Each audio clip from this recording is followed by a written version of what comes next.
Hey, good afternoon, everybody. It is 7 minutes past the hour of 3 o'clock on Super Talk 99.7. I am Brian Wilson, and I am, incidentally, also your friend and radio buddy.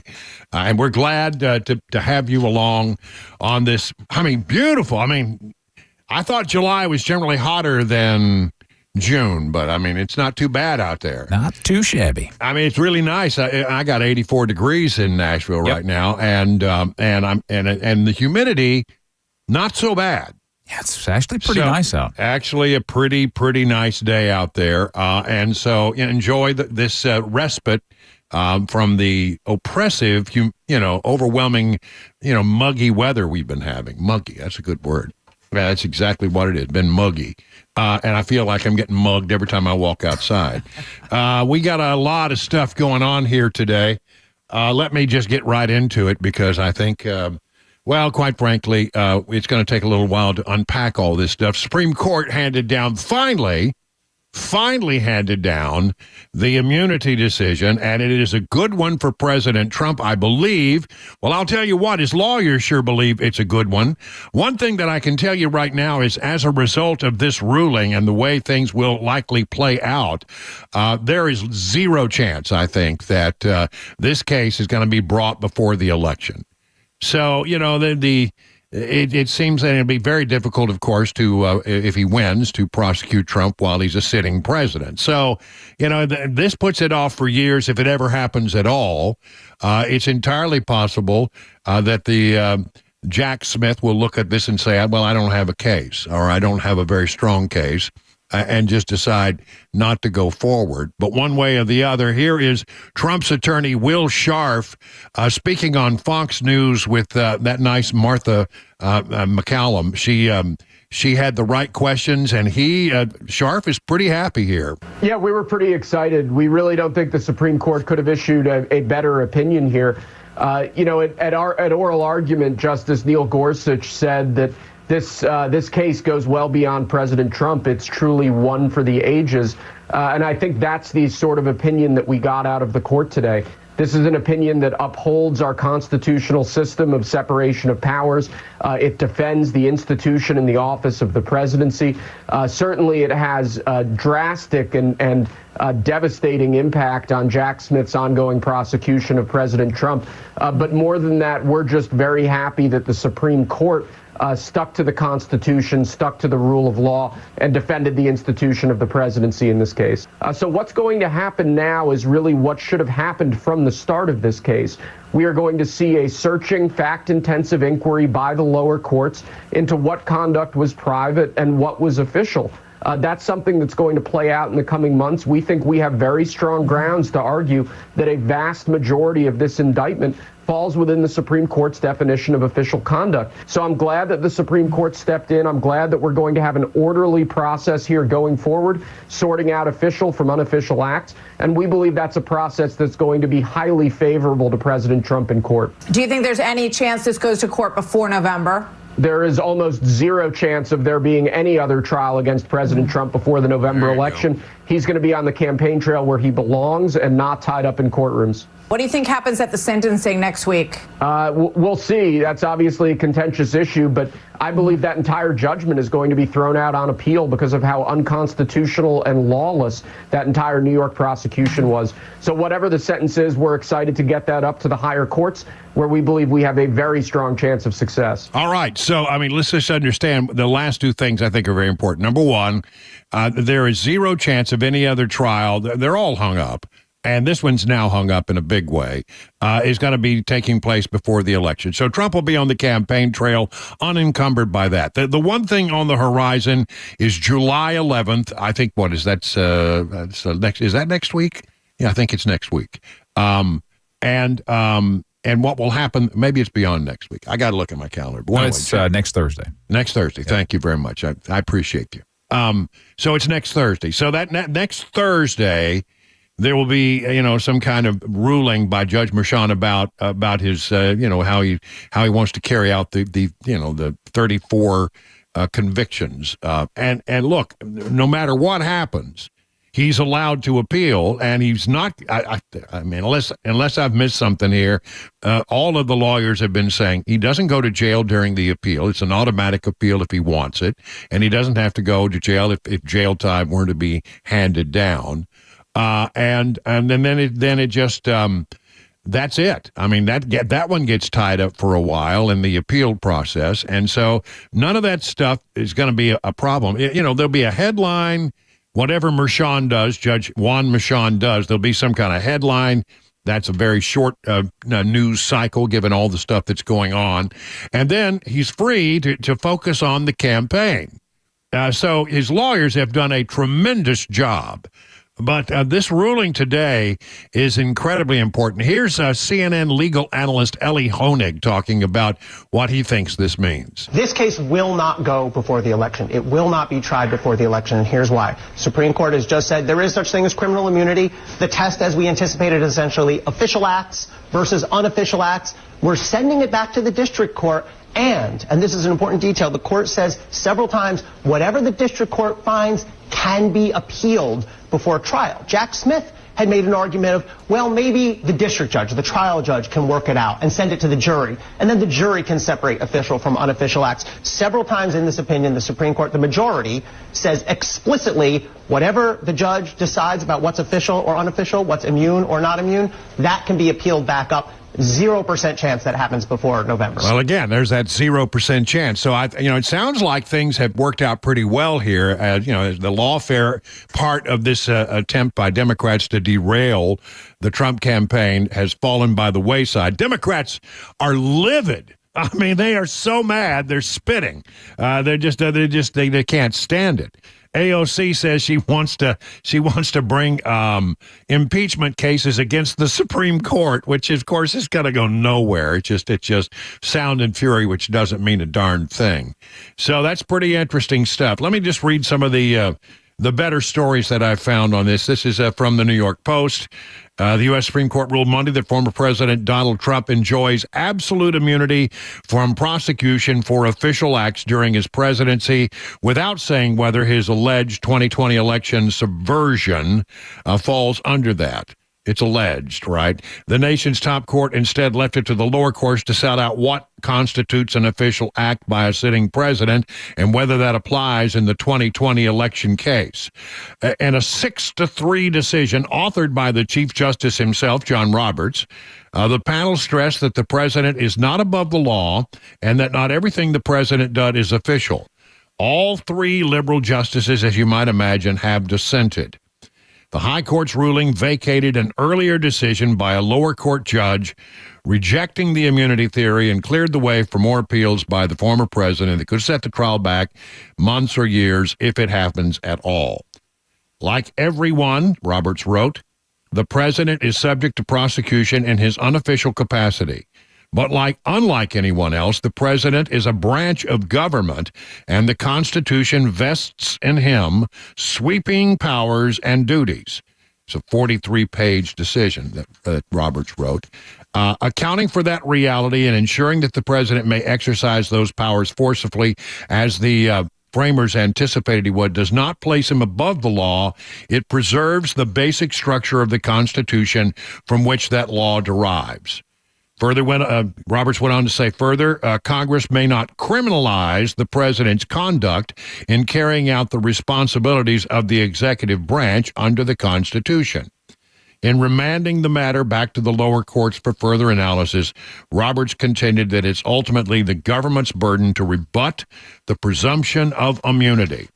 Justice Clarence Thomas concurred, while Justice Amy Coney Barrett concurred in part, calling for a more limited version of immunity. The president has no authority over state legislatures or their leadership, so it's hard to see how prosecuting him for crimes committed when dealing with the Arizona House Speaker would unconstitutionally intrude upon executive power, she wrote. Justice Sonia Sotomayor penned the dissent and was joined by Justices Elena Kagan and Ketanji Brown Jackson. They wrote, our Constitution does not shield a former president from answering for criminal and treasonous acts. Never in the history of our republic has a president had reason to believe that he would be immune from criminal prosecution if he used the trappings of his office to violate the criminal law. With fear of our democracy, I dissent, she wrote. So there you go. Vigorous, again, 6-3 decision from the high court. The Wall Street Journal headline, Supreme Court deals blow to Trump's prosecution, ruling that he has broad immunity. A decision further hamstrings federal case alleging that Trump illegally attempted to overturn the 2020 elections. Fox News, Trump immunity case, Supreme Court rules ex-presidents have substantial protection from prosecution. The issues before the Supreme Court stem from special counsel Jack Smith's election interference case against the former president. CNBC, which is, of course, a division of NBC. Supreme Court keeps Trump election case alive, but rules he has some immunity for official acts. I had, just on a side note, I had a great deal of sympathy today for Shannon Bream, who did a great job for Fox News. She's been, not only does she do the Fox News Sunday thing, she is their chief Supreme Court correspondent, legal correspondent. Not only is she a very bright and talented broadcaster, she's a practicing, she's not practicing, but she's a lawyer, trained and has a good understanding of constitutional law. And so, they put her out there in front of the Supreme Court, knowing that this is very nuanced stuff. When you get one of these rulings, it's like, I think that the whole length of this thing is more than 100 pages. Just the Chief Justice's opinion was something like, I forget, 60 some odd pages, maybe less than that, but a lot. And so you're handed. They run out with the interns run. They get very fast interns. When they look for interns, they look for fast interns. They don't want no slow pokey interns. They want fast interns. And so they're in there, they hand them the thing, they bolt out the door, they run and they hand it to her. And instantly, you're supposed to be able to read through this very convoluted and nuanced legal rendering and tell people what it says. And it's not easy. And there's a desire to be first, but there's a desire also to be right. And I mean, I have done exactly what Shannon Bream did today, standing out there waiting, and then they hand you this thing and you go. And I'm not a lawyer, and I'm sitting there going, well, I got to figure this out real quick. And you're just scanning through and trying to read as much as you can to get the information on the air. I noticed that the poor people who put up the graphics couldn't quite decide what the headline was. It changed about 19 different times before they finally settled on President gets immunity for official acts, and that was the headline. But it took a long time for them to figure that out. It is the most difficult thing I ever tried to do as a reporter, because believe me, they are screaming in your ear. Well, what do you got? What do you got? AP says this, blah blah blah. And you're trying to figure it out. And again, not being a lawyer, a layman, you have to understand. You've got to interpret some pretty complex stuff. She did a great job. And once again, the headline is Trump is not going to have to worry about this thing during the election season, if at all. And the matter goes down to the lower court. It rules basically, I think there's a longer term thing here, is that presidents clearly now have protection for official acts. Unofficial acts, no. And now what the law will have to decide is, what is the definition of an official act and what is the definition of an unofficial act? And that's just going to take some time, quite a bit of time to work out. It is 21 minutes past the hour of 3 o'clock.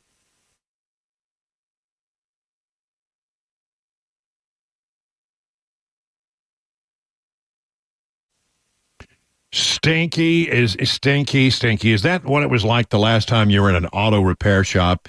You know what it's like. You can almost smell it as I'm talking about it, right? Smelly, greasy old rags lying around. There's a filthy countertop over there. you're definitely not going to drink that coffee in the coffee machine. You know, telling how long that's been there. But another thing that stinks is repair shops that keep your car forever. You know, they're not honest. They don't call you back when they say they will. And if that was your last experience at a vehicle repair shop, you ought to try URFARB. URFARB takes the stink out of European auto repair. At URFARB, you'll get a free 15-minute no-wrench inspection with an estimate at every visit, no high-pressure sales tactics. At URFARB, you get a 3-year nationwide warranty and a free loaner car with every repair appointment. And by the way, a nice waiting room with really nice snacks. You never pay dealer prices. URFARB now in Franklin, 100 Oaks, Murfreesboro, Belmead, and the newest location in Mount Juliet. Call 844-EUROFIX, that's 844-EUROFIX, or visit myEuroFix.com and tell them your friend and radio buddy Brian Wilson sent you. Hey, it's Dan Mandis, and I am so glad that California Closets has fixed my closet catastrophe. After exact measuring and planning, they came over and got to work. Yeah, once it was all plotted out on their 3D CAD system, the pieces are measured, cut, and precisely installed into my space. It was clean, fast, and professional, and above all, my new closets look and function great. Now, this was my dormer, and now this is my new dormer thanks to California Closets. Look at all of this added space for shirts and shoes, you name it, and it is cut so precisely, simply amazing. And my old closet that has now been reborn as the ultimate in style and functionability, making the best use of the space that I had. They can work on just about anything: bedrooms, garages, home offices, closets, pantries, and so much more. Find them online, CaliforniaClosets.com, and see what they can do for you. You can schedule a free design consultation. Mention my name, CaliforniaClosets.com.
A heightened state of alert has been issued for U.S. service members in Europe.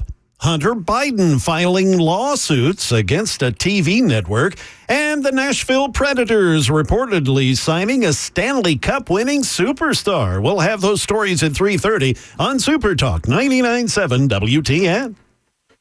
It is 26 minutes past the hour, 3 o'clock on Super Talk 99.7. Brian Wilson in the chair and on the air all the way until 7 o'clock tonight.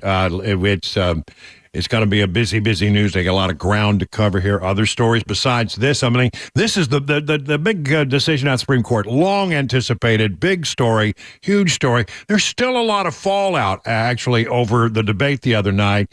And the question is, what are the Democrats going to do? I promise you that we're going to get into that in excruciating detail. Well, maybe it won't be excruciating. Maybe it'll be informative and entertaining. I don't know. But it's going to be a lot of detail coming up in the 4 o'clock hour. So we will get into that.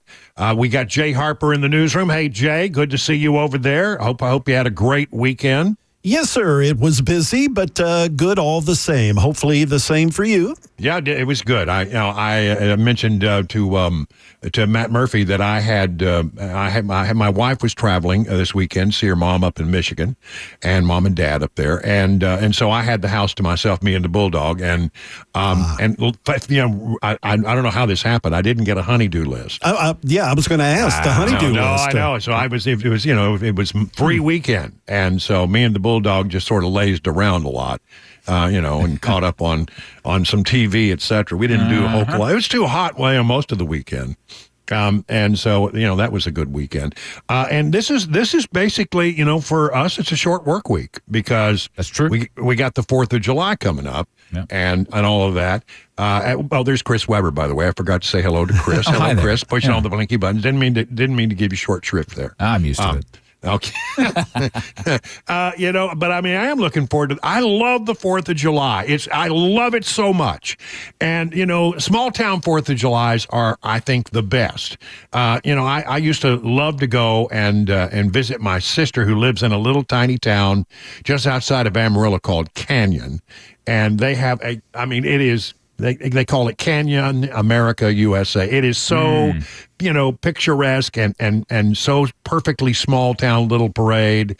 It's everything, and so, and now, I've got out here, we have a great parade out here where I live, and it's called Stars, Stripes, and Squirt.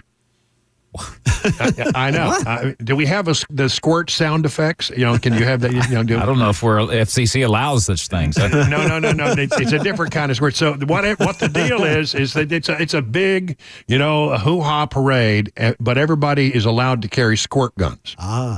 Ooh, that's fun. That's right. Yeah. That's right. And so, you can squirt the people in the parade, and the people in the parade can squirt you. Oh, that's fun. Isn't that fun? And then if you don't want to get in the middle of all that, there is a dry zone. For those people who don't want to get involved in being squirted. Well, Brian, do the Democrats want to ban the super soakers? I mean, no. And as you say that, it's funny you should mention that because I said, well. You would think that I could go down to, the local stores and they would, knowing that this is coming, they would be stocked up on squirt guns, but they're not.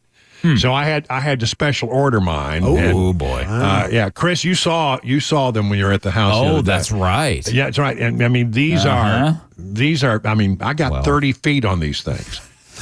These are high-powered, battery-operated. Yeah. One is sort of a little like a Star Trek rifle. It's like sort of looks space age rifle. Yeah. And it shoots about 35 feet. And then there's a pistol that is battery operated that it's sort of like a semi-automatic weapon. I mean, it's really just unbelievable, except it squirts water. Leave it to Wilson to buy the Mac Daddiest water guns. Exactly. I'm not going to go out there. I'm not going to go out there unprepared for what happens. I mean, if somebody's going to squirt me, they got to know they're going to get squirt back. Well, coming right back at you. I might have to have some water balloons. No, those are forbidden. Those are forbidden under the rules of the parade. The Geneva Convention does not allow those. Does not allow those at all. No water balloons, but a lot of squirt guns. So I'm looking forward to that. 30 minutes now past the hour.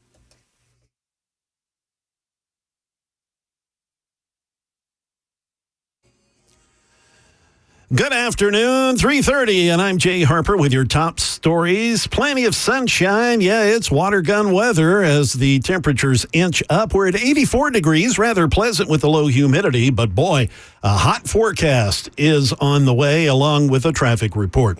Some 85,000 U.S. service members in Europe currently operating under a heightened state of security. ABC's Ann Flaherty reports. Pentagon Deputy Press Secretary Sabrina Singh is telling reporters that the decision to elevate security for troops throughout Europe was due to a combination of factors and not related to a single threat. This was done out of an abundance of caution. Officials say that among those factors are the large number of gatherings in Europe, including the Euro 2024 soccer tournament in Germany and the upcoming Summer Olympics in Paris. The new security level, called Charlie, hasn't been in force for 10 years for troops in Europe. President Joe Biden's son, Hunter, suing Fox News today for publishing nude photos and videos of him in a fictionalized mock trial miniseries that focused on his foreign business dealings. Hunter Biden alleges that Fox violated New York State's so-called revenge porn law, which makes it illegal to publish intimate images of a person without their consent. He's also suing for unjust enrichment and intentional infliction of emotional distress. Fox aired the trial of Hunter Biden, a mock trial for the American people, on its Fox Nation streaming platform in October of 2022. Fox later took it down under a threat of a lawsuit by Biden's attorneys. And in Nashville sports news, sports media outlets reporting the Nashville Predators have signed Tampa Bay Lightning superstar Steven Stamkos today. Stamkos will be leaving the Lightning after he spent 16 years there and won some Stanley Cups. He's expected to sign a 4-year, $32 million total deal with the Nashville Predators. That is the latest news. Traffic and weather are next. I'm Jay Harper, WTN News.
Well, let's talk about the folks over at T. King Insurance. Good company, and they do a really great work to help you get the right kind of insurance that you need.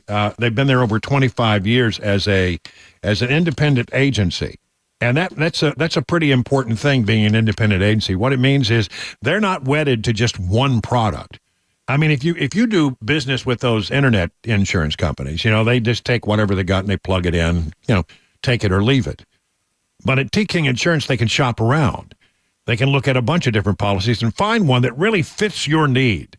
And what that means generally is you get more bang for your insurance buck. That's what you want. You want the best coverage for the least amount of money. And they will actually find that for you. I love this also. You call their office number at 615-329-8121, and you don't reach a call center. You actually talk to a human being who will take care of you or find the person who can answer your questions. That is the difference. How long have you ever called one of those insurance companies that deal with the internet? You can be on the phone for hours trying to get to a human being. Multi-policy discounts, 20, 25, 30, 35%, huge savings. Get your royal review with King & Associates Insurance today. Just log on to tkinginsurance.com. That's tkinginsurance.com. King Insurance and Associates. You'll get royal treatment and great rates. The guaranteed offer is the easiest way to sell your home. It's really simple. We bring you an all-cash offer. You close in as little as 21 days. No home inspections, no lock boxes, no open houses. Go to markspain.com to get a guaranteed offer and start packing.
That's always a happy little tune, isn't it?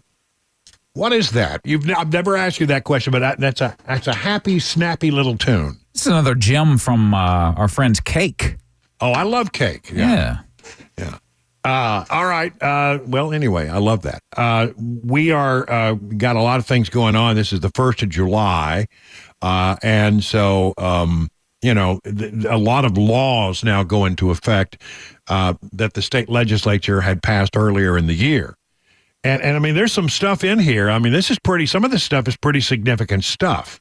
That's right. So let's go through some of it. I think you'll find that one or two of these will pique your interest. You ready? One of them is a Second Amendment case, legislation that limits gun access for some. All right, here we go. Minors charged as by the way, thank you to the Tennessean, that really nice compendium of this stuff. Minors charged as juveniles for certain crimes will be banned from purchasing or owning firearms until they are 25 under HB 1600. The new law allows the Tennessee Bureau of Investigation to access juvenile court records to determine eligibility for firearm transfer or a gun permit eligibility. Juvenile defendants convicted of crimes like aggravated assault, aggravated cruelty to animals, or threats of mass violence will be blocked from firearm ownership under the terms of this new law. Then there's 1640, HB 1640, known as Jillian's Law, will also block some individuals from accessing firearms in Tennessee. This one is a good one, and boy, I wish it had been in place before Covenant. Criminal defendants, well, this is about criminal defendants, found mentally incompetent by a court will be blocked from purchasing or owning a gun. The law also requires the defendant to be committed for mental health treatment. Though the law received bipartisan support in the legislature, some raised concerns about Tennessee's treatment capacity for incompetent defendants. Legislation was inspired by Gillian Ludwig. She was the Belmont University student shot and killed by a suspect who had been deemed incompetent to stand trial for previous violent offenses, but did not meet the involuntary commitment standards. That has changed.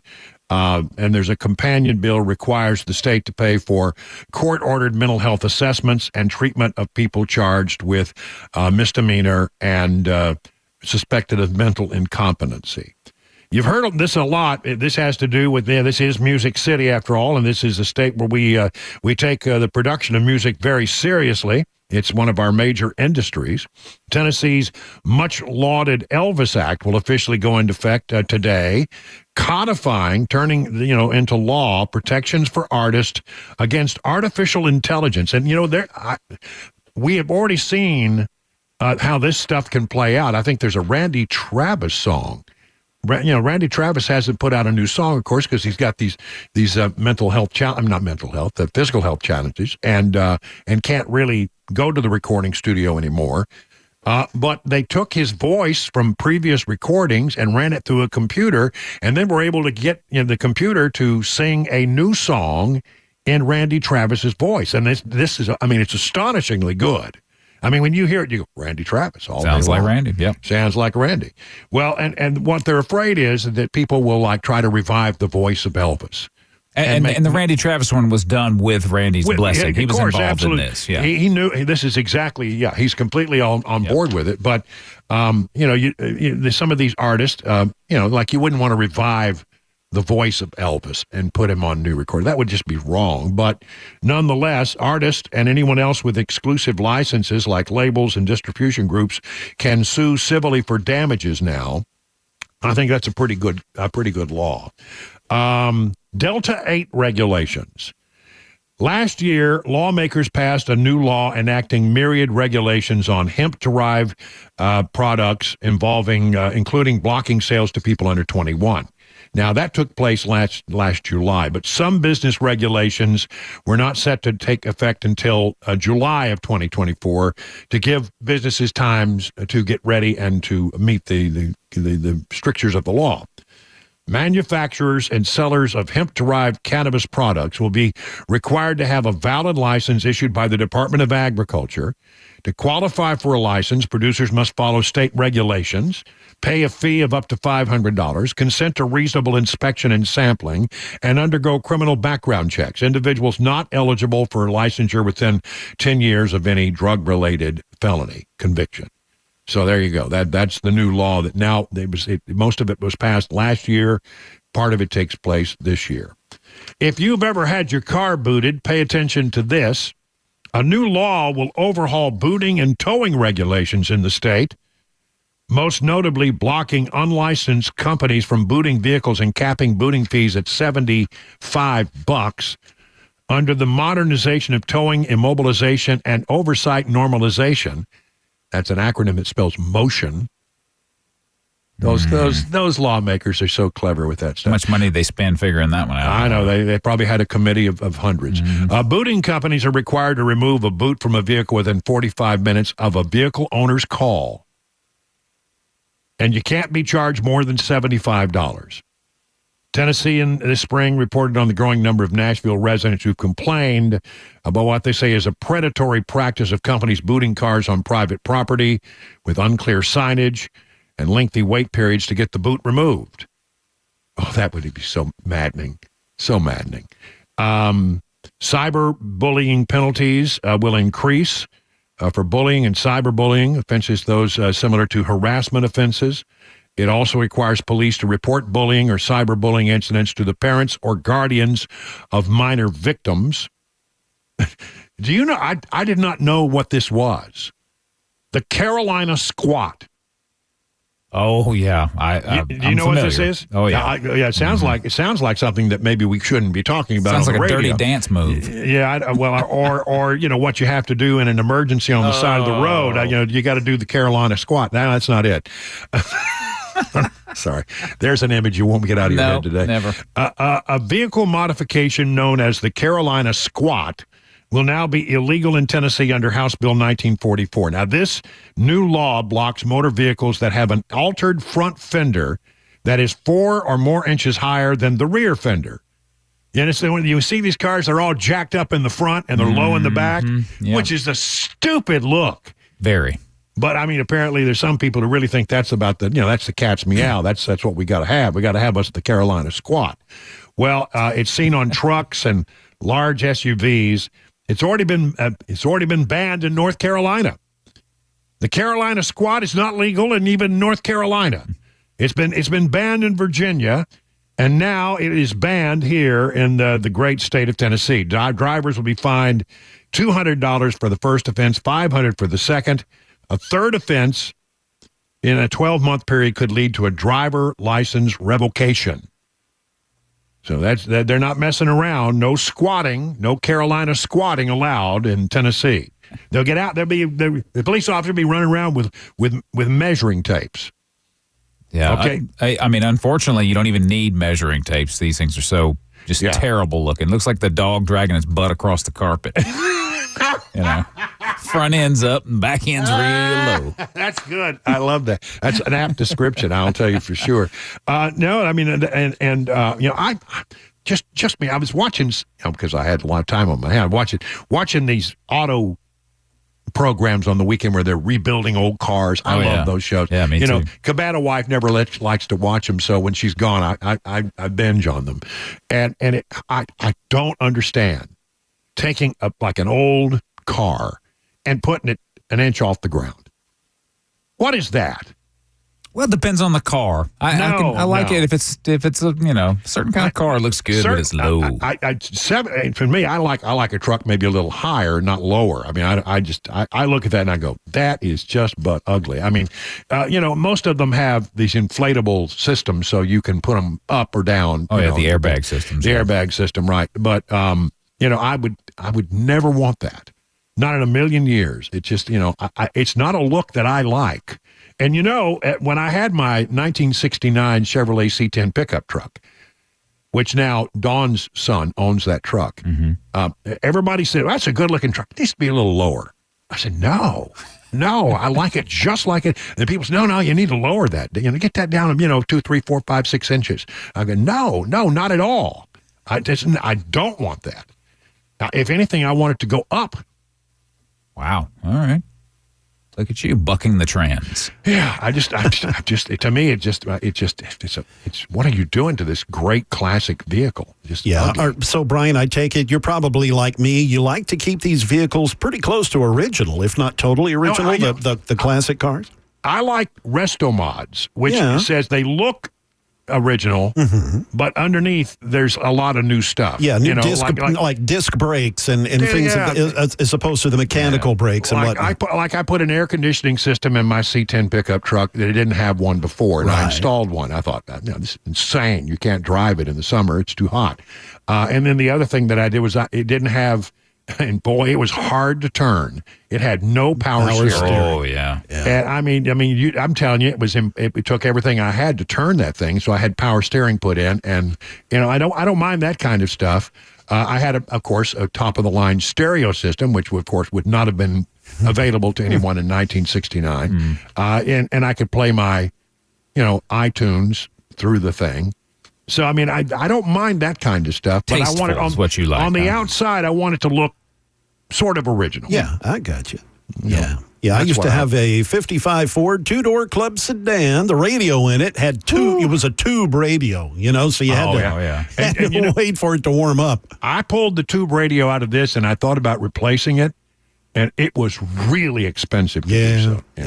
Anyway. Getting back to, I got one or two more, one more law. One of them is capital punishment for child rape. Okay. That I'm all in favor of. This one, GPS monitoring for some people accused of domestic abuse. This is the Debbie and Marie Domestic Violence Protection Act. Require people accused of domestic abuse to wear a GPS monitor as a condition of their bail prior to trial. The defendant would have to pay for the GPS cost if issued a no-contact order, and if the accused in the case would be notified if the defendant came near a banned area or near the accuser. I love that. I think that's a great idea. And so those are just some of the laws that go into effect today. And again, a lot of these things, some of these are not insignificant laws. These are laws that impact where you live. So there you have it. 51 minutes past the hour now of 3 o'clock. Hey, what's up, guys? This is Matt Murphy for Members Nutrition. I want to tell you about the Members Nutrition difference, and I want to encourage you to go over to the Members Nutrition website. Number one, they believe at Members Nutrition that they can sell vitamins and supplements at a lower cost point, and they're doing it every single day at membersnutrition.com. Number two, they want to make these products right here in the United States of America, not from some overseas company, and they do that every single day. I encourage you to go to membersnutrition.com. You'll get 50% off your purchase price at checkout. You don't have to put in any codes. Just go to membersnutrition.com. Once again, membersnutrition.com.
In the wake of today's Supreme Court presidential immunity ruling, we'll hear from the dissenting opinion. A mistrial declared in a high-profile case involving the death of a police officer, and many families of those lost in recent Boeing airliner crashes are furious. We'll have those stories for you at 4 o'clock on Super Talk 99.7 WTN. It is 58 minutes past the hour of 3 o'clock on Super Talk 99.7. Brian Wilson in the chair. Let's take a look at the markets real quick. Dow Jones Industrials end of the day up 50 points.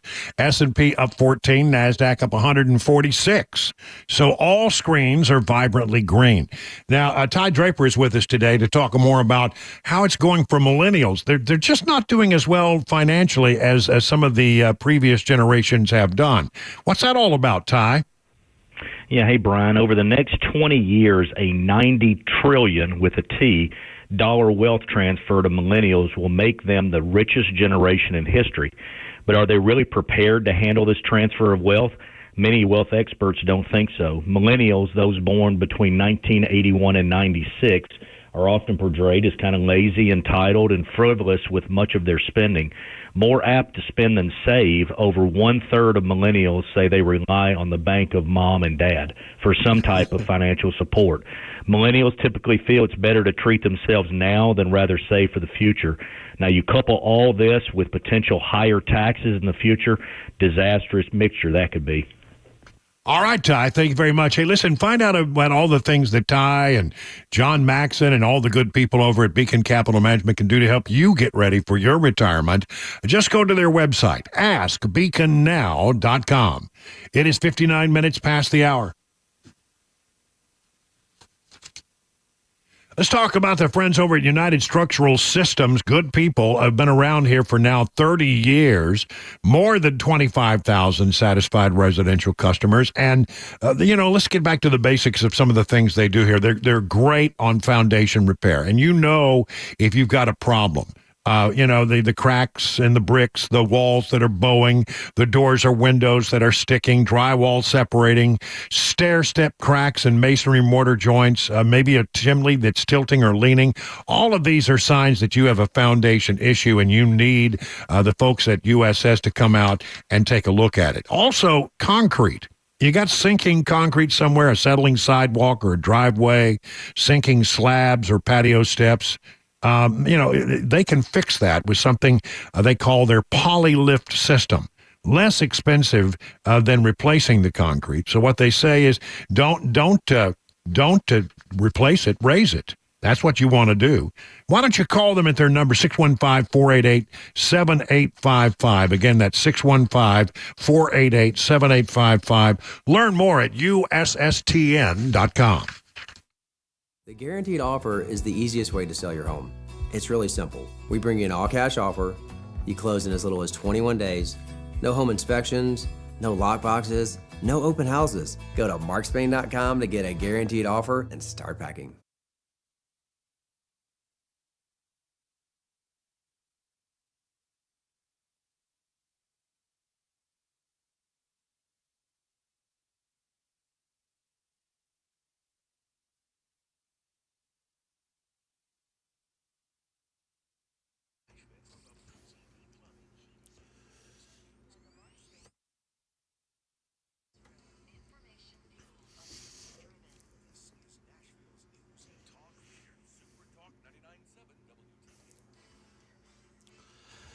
Good afternoon. It is 1 minute past 4 p.m. I'm Jay Harper with your top stories. We've got plenty of sunshine, 84 degrees on Music Row. Don't get too comfortable. The temps are going up. We'll have the forecast for you as well as the latest traffic report. In a 6-3 ruling, the Supreme Court sides with Donald Trump in finding that presidents enjoy immunity for some of their official acts.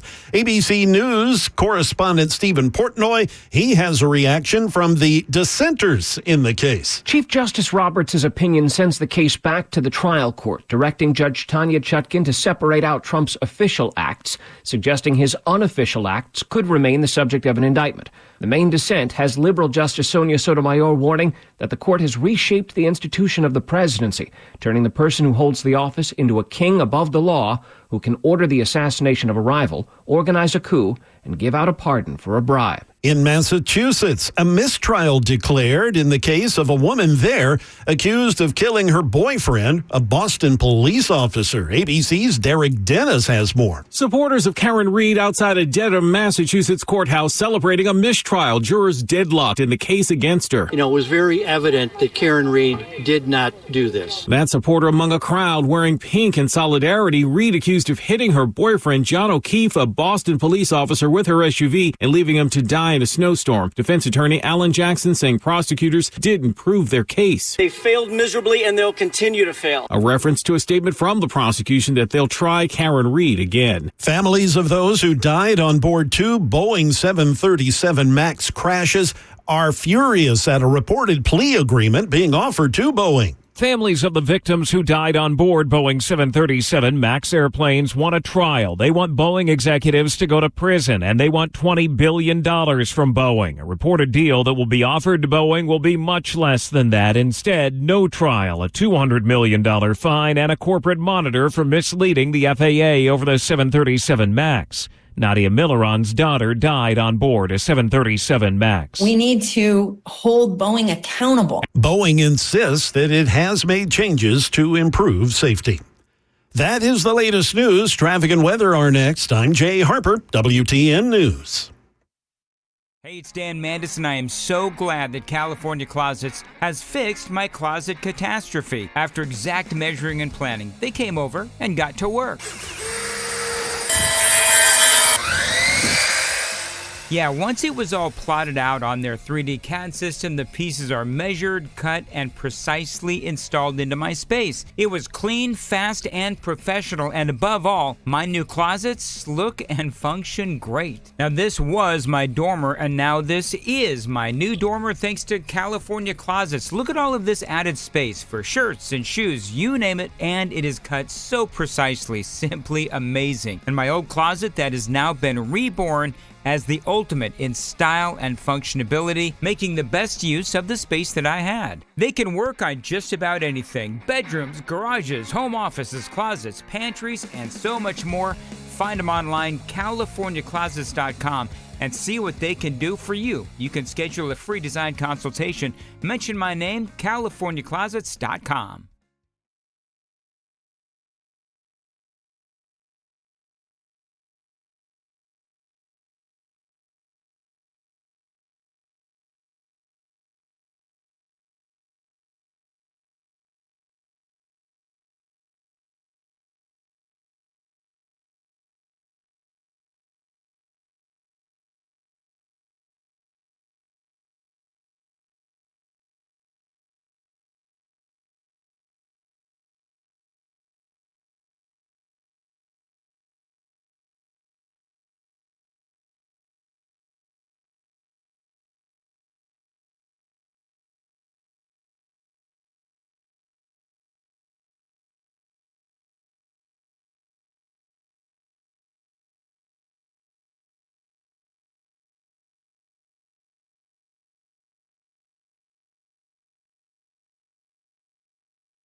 All right, good afternoon. It's hour number 2 of The Drive, 8 minutes past the hour, 4 o'clock on this very pleasant, actually, for July day. 84 degrees, abundant sunshine, and the humidity not overwhelming. It's pretty nice. It was like you're getting the bulldog wanted to go outside today. That's your barometer right there, isn't it? Yeah. If the bulldog, if I kick the bulldog out to go take care of business, and she doesn't want to go outside, or she goes outside and then turns around and tries to come right back in, I know I don't want to go out there. It is a good barometer for sure. Let's do our we got a lot to cover here. 2024 update. We got all kinds of stuff that's still reverberating after that disastrous debate performance by Joe Biden. You know this one. Oh, I hate when that doesn't work. I have no idea why that didn't work. Anyway, the one where he didn't do very well.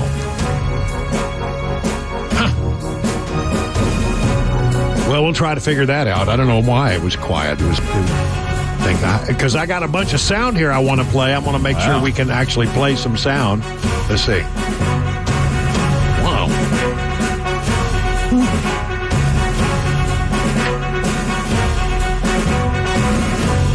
I have no idea why it's not working, but we'll have to go on and try to make the best of it. I apologize. I'll try to figure out why I have no audio. Just push all the buttons. Yeah, I don't know why it's up. Huh. Got no idea. Well, we'll work on it. Let me give you the poll numbers, and it'll help you understand what's going on here.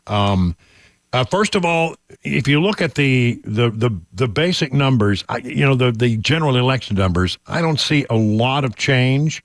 Data for Progress, which is a Democrat poll, shows that Trump leads in the general election in a two-way matchup by 3 points. That's pretty interesting.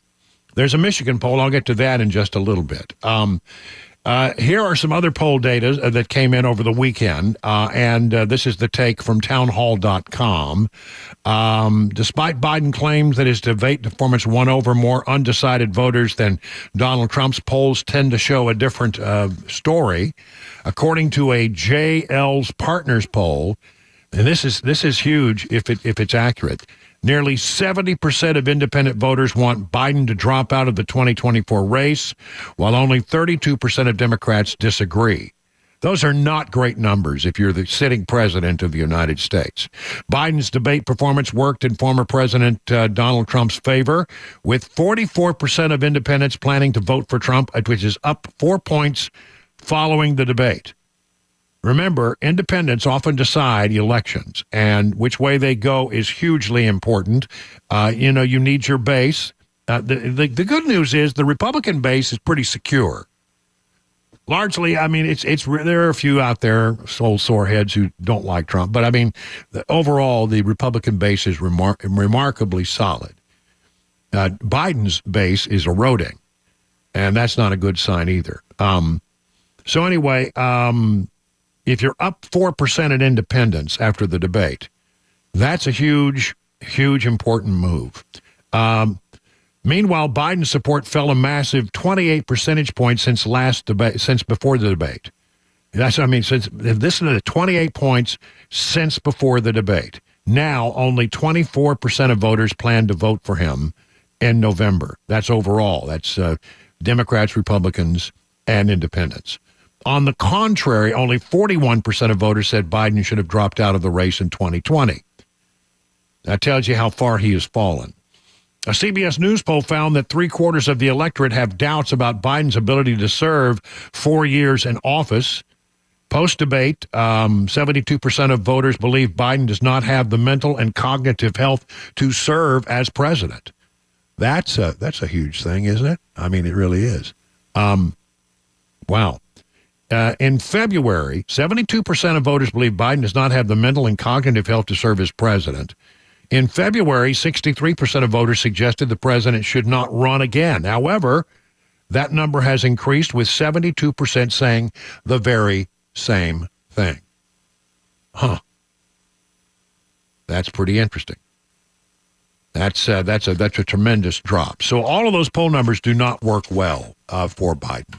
And now the talk is, will there be any attempt to sort of persuade him to step out of office? Jamie Raskin, a Democrat out of Maryland, says it's definitely being discussed. But obviously, there was a big problem with Joe Biden's debate performance. And there's also just a tremendous reservoir of affection and love for Joe Biden in our party. And so this makes it a difficult situation for everybody. But there are very honest and serious and rigorous conversations taking place at every level of our party because it is a political party and we have differences of point of view. I mean, if you compare that to the non-existent dialogue and conversation that took place in the Republican Party after Donald Trump's criminal conviction on 34 counts, it's remarkable. Well, okay. That's Jamie Raskin, a Democrat. Chuck Todd over at NBC this weekend says, look, I mean, honestly, when it boils down to everything, he thinks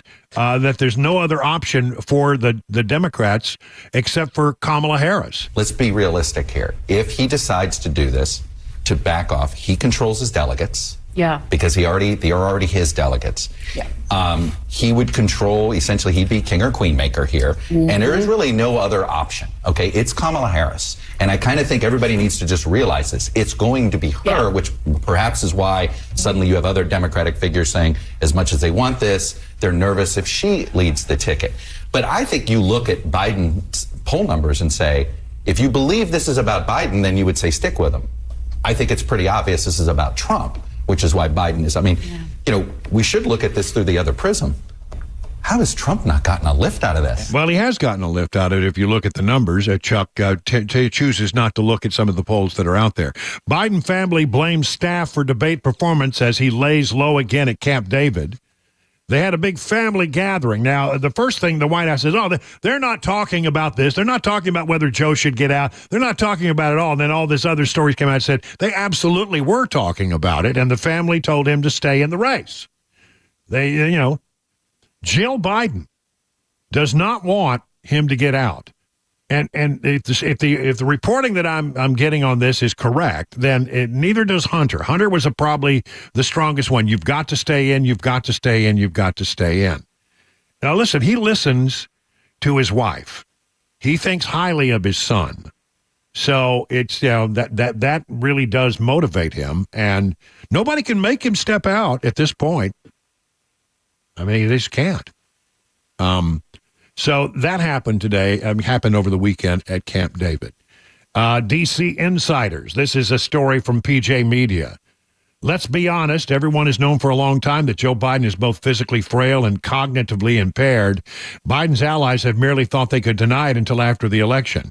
Well, the debate made that impossible, and now there's a mad dash to do something about it. Calls for Biden to drop out are coming in strong from the left-wing media, and elected Democrats are freaking out privately.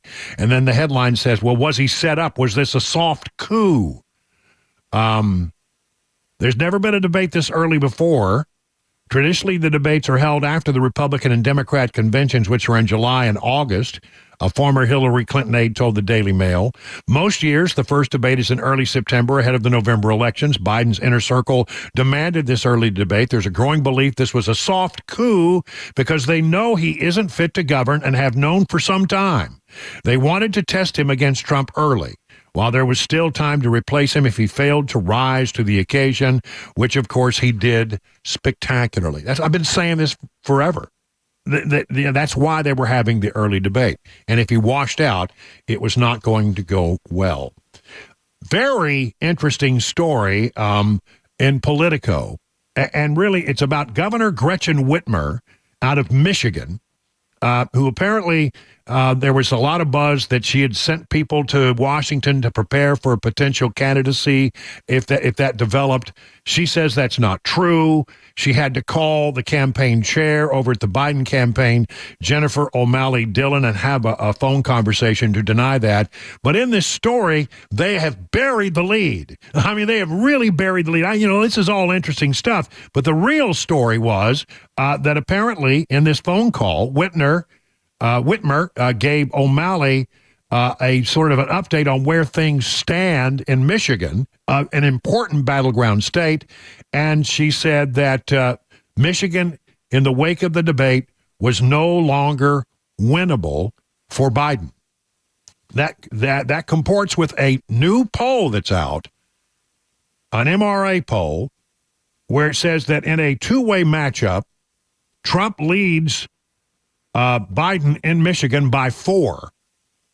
And in a 5-way matchup, he leads in Michigan by 3. Winning Michigan would be huge. And if you have the governor of the state telling the campaign, you're in trouble in Michigan, right now, following this debate, you cannot win the state of Michigan the way things stand. They've got their own polling. She's got her finger on the pulse of what's going on there. You can be sure of that. And she apparently passed that on to the campaign. You cannot win Michigan. And that would be, I think, perhaps huge. If Trump wins Michigan, as many people say, it's probably over. So there is all of that. Let's see. What else can I add to it? Okay, I got this real quick. Here is Anthony Blinken, Secretary of State, saying, well, Americans may have some concerns about the leadership of this president, and is he able to actually do the job? But our foreign leaders are all on board with Biden. If you look at surveys around the world for what they're worth, you see again and again and again that confidence in American leadership has gone up dramatically over the last 3.5 years. That doesn't just happen. Well, there you go. I mean, everybody's trying to put lipstick on the pig. But, the thing about foreign leaders don't have a vote in this coming election. It is now 20 minutes past the hour of 4 o'clock.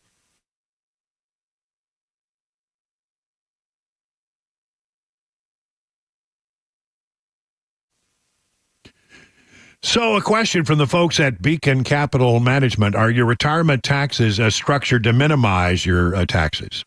Are your assets structured to minimize your taxes? Could be a real problem for you. Many hardworking Americans just like you could be overpaying on taxes in retirement, and you don't want to do that. You want to squeeze everything you can out of your retirement savings, right? You could be taxed on your IRA, your 401k, and any other tax-deferred retirement accounts. Beacon Capital Management is here to give you peace of mind. With the threat of massive tax increases just around the corner, your nest egg could be in trouble unless you take advantage of defensive tax saving strategies now. They got a bunch of them. Defend your hard-earned retirement savings by scheduling a free retirement tax reduction analysis today. No cost, no pressure, no obligation. If you've saved more than $250,000 for retirement, don't wait any longer. Schedule your free retirement tax reduction analysis from Beacon. Just call this number, 615-488-9303. Again, 615-488-9303, or visit Ask Beacon now. Hey, what's up, guys? This is Matt Murphy for Members Nutrition. I want to tell you about the Members Nutrition difference, and I want to encourage you to go over to the Members Nutrition website. Number one, they believe at Members Nutrition that they can sell vitamins and supplements at a lower cost point, and they're doing it every single day at membersnutrition.com. Number two, they want to make these products right here in the United States of America, not from some overseas company, and they do that every single day. I encourage you to go to membersnutrition.com. You'll get 50% off your purchase price at checkout. You don't have to put in any codes. Just go to membersnutrition.com. Once again, membersnutrition.com.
The July 4th holiday travel is underway and delays already in the news for those trying to get a jump on things. And we'll have today's closing money news. That's coming up at 4:30 on Super Talk 99.7 WTN.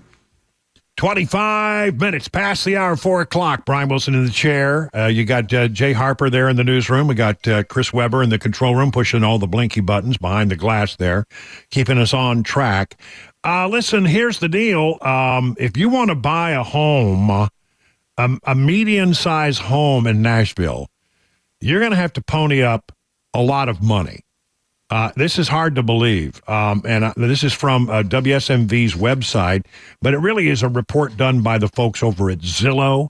You know, when you're looking at new homes, you go to a place like Zillow, and they show you pictures of the homes that are out there on the market. It's a pretty interesting place to go. That's how I found the house I'm in right now, Zillow. Nashville home buyers will need at least $200,000 for a down payment if you want to buy a new home. That means that on average, Nashvillians will need to save for about 17 years, if you look at what average people are able to put aside to able to put that kind of money together. Here it is. I mean, this is all about interest rates. This is all about high value of homes. I mean, even though the market has been in the toilet, nobody's, a lot of houses are not being sold and bought right now because of interest rates being so high. Everybody waiting for interest rates to come down. But I mean, here's the thing. You would think in a market like that, the value of your home that you have would go down. And so houses might be a little cheaper. They're not. I mean, it's like, I think it's up 6% over last year in the Nashville area. So if you have a home in the Nashville area, good on you. Your home continues to grow in value. It is not going down in value, but that means that if you need to sell your home, the people who have to buy it have got to be able to put up some dough, right? Home buyers in the United States will need this is United States writ large, $130,000 for a down payment to afford the average home. To comfortably afford a typical home in the United States, Zillow reported, a home buyer with a medium income will need to put down over $127,000, or about 35% of the home cost. According to Zillow in Nashville, to afford an average home of about $450,000, that's the average price of a home in Nashville, home buyers will need some $203,000 as a down payment. That's almost half. That's right. Wow. That's what it says. 5 years ago, a U.S. home would have been affordable to a household with a median income with no money down, according to Zillow. Additionally, Zillow says homes 5 years ago were worth about 50% less. Down payments have always been important, but even so today, with so few available, buyers may have to wait longer for the right home to hit the market, especially now that buyers can afford less. Mortgage rate movement during that time would make the difference between affording the home and not. But right now, interest rates are about 7%, right? Zillow said the average down payment assistance in Nashville is about $20,000. Home buyers would need to save a little less than 17 years to pay for the home. I don't understand that. According to Talent, the average worker in Nashville makes about $47,000 a year and $3,923 excluding taxes. Zillow reports the median rent for a bedroom apartment is $1,579. So I don't know. I mean, I don't understand that. But that is about half. $450,000 home to be where you need to be, they say, to be able to have an affordable mortgage that you can pay on your salary, you got to have a hefty down payment. Hefty down payment. So that's I guess the bottom line on it all. But again, if you have a home right now, the good news is it's not losing value; it's gaining value year over year over year, and it makes it difficult to sell those homes if you need to sell. But if you don't need to sell, here's the good news: you're gaining equity by doing nothing except owning the house and paying your mortgage and paying your taxes. You are probably gaining more than you're paying. Isn't that something?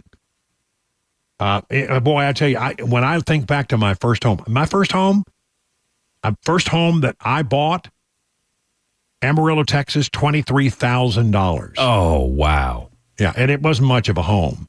But I owned it for a little while. I put some elbow grease into it. I used it as a down payment.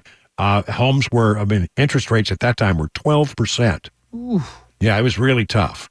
And but I bought a brand new home, brick home, 2-car garage. It had I think it had 3 bedrooms. Ooh, wow. And a small bedroom, very small. And I paid $43,000 for that brand new brick home. Wow. What a time. What I'm saying about that is that I'm not trying to geese here. There was a time and a place where every American who made a decent work, if you had, we were not making a lot of money, but we were both working good jobs, you could buy a brand new home. You can't, it's really hard to do that now based on the salaries that we have and the high interest rates that we have. 31 past the hour now.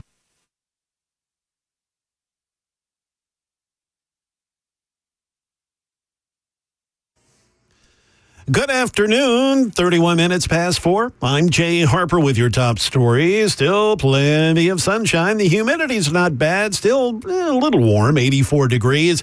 It's going to get hotter. We'll have that forecast for you coming up, as well as a traffic report in a few minutes. Summer holiday travel's in full swing at the airports, and Americans were ready to take off for the vacations. Well, a lot of them were met with some travel delays, canceled flights, weather issues. Here's ABC's Alexis Christoforis with the latest. We had 9,000 delays, 1,300 flights were canceled. Those numbers still significant, but less than yesterday's numbers. We now have about 460 cancellations and less than 3,000 delays. And of course, this comes as we are entering the busiest stretch of July 4th travel. The TSA says from last Thursday through July 8th, the TSA expects to screen more than 28 million people. Now let's turn to today's closing money news with Daria Albinger. From ABC News, Wall Street now. Stocks rise to start the week. The Dow closed up 51 points. The S&P added 15 for the session. And the Nasdaq jumped 147 points to close at a new high. It's a holiday-shortened week. The markets will be closed on Thursday for the 4th of July. Boeing is making a big decision about its future.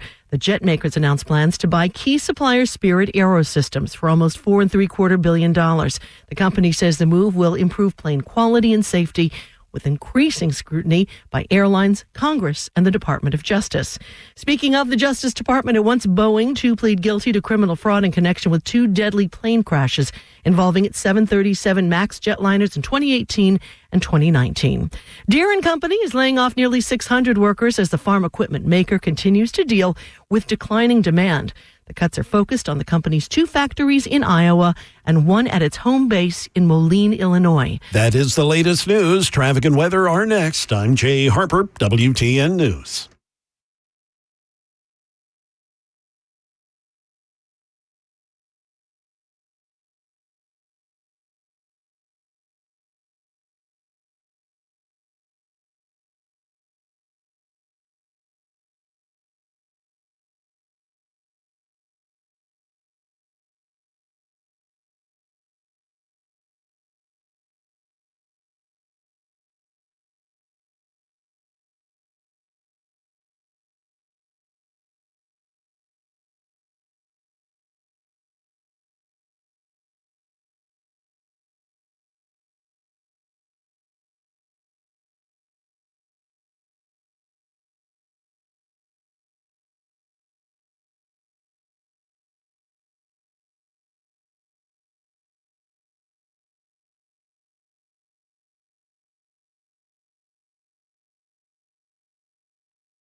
Let me tell you about the good people over at Restoration Wellness and Med Spa. They are the leader in weight loss management in Wilson County.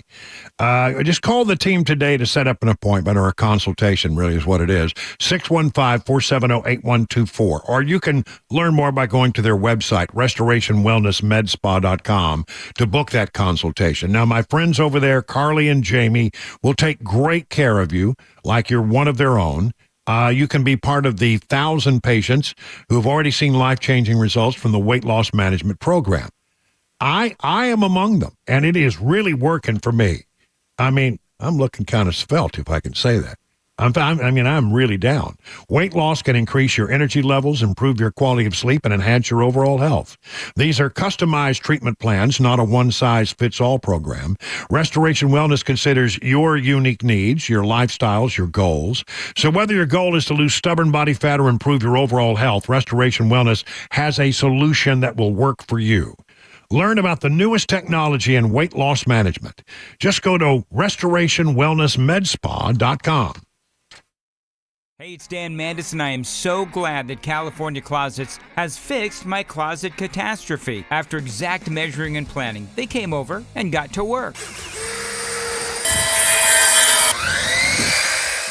Yeah, once it was all plotted out on their 3D CAD system, the pieces are measured, cut, and precisely installed into my space. It was clean, fast, and professional, and above all, my new closets look and function great. Now, this was my dormer, and now this is my new dormer thanks to California Closets. Look at all of this added space for shirts and shoes, you name it, and it is cut so precisely, simply amazing. And my old closet that has now been reborn as the ultimate in style and functionality, making the best use of the space that I had. They can work on just about anything: bedrooms, garages, home offices, closets, pantries, and so much more.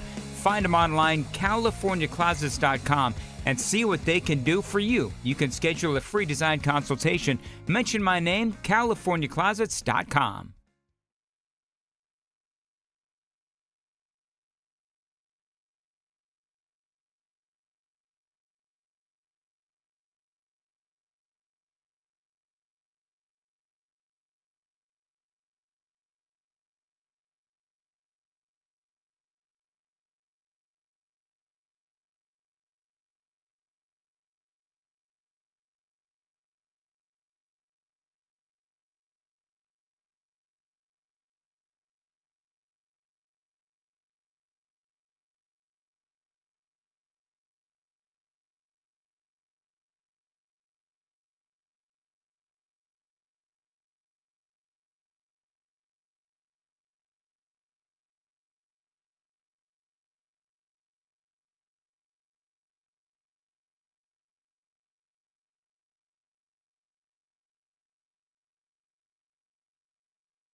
.38 minutes now past the hour of 4 o'clock. Have some other Tennessee news that I think is really important for you to hear about.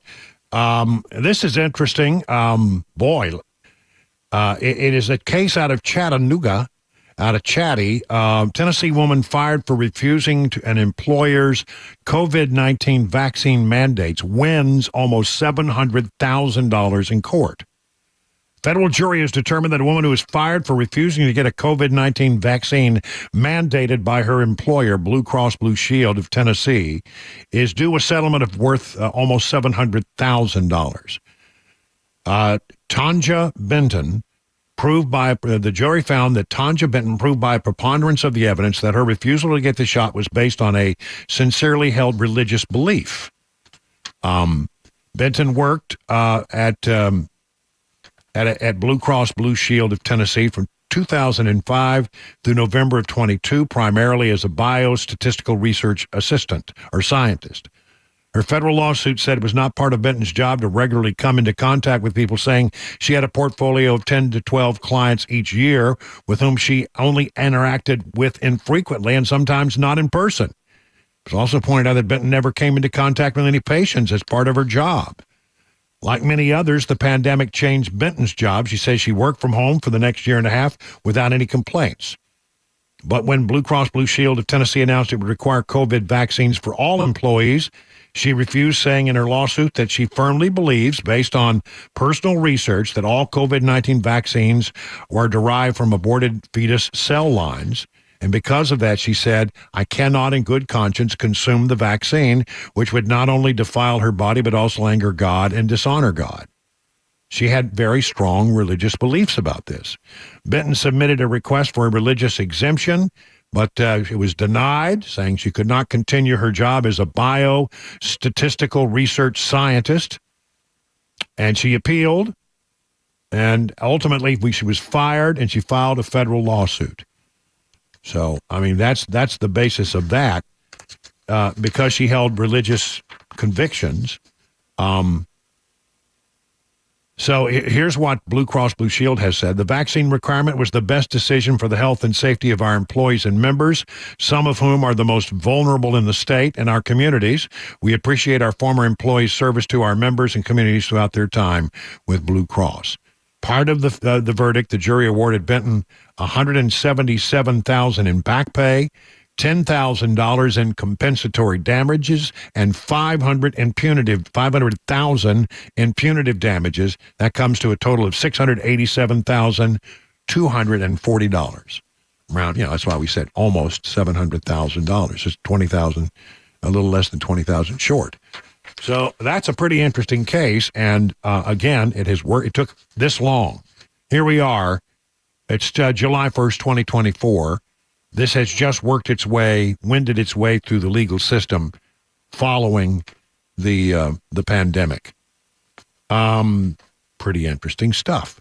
Here we go. A system in crisis. This is the Tennessee. And as you know, I told you earlier, there's a new law that makes it sort of mandatory that if somebody is found to be incompetent, that there are certain precautions taken to make sure they can't harm other people, and that they go to a commitment process if they are decided if they can't, that they have that kind of problem. But the Tennessean has put together 3 cases where things fell through the cracks and why this new law was needed. It's really, really quite surprising. One of them, Carl Jerome Hamilton, had been in Davidson County criminal justice system since 2007, racking up nearly 100 criminal charges ranging from drugs and trespassing to kidnapping.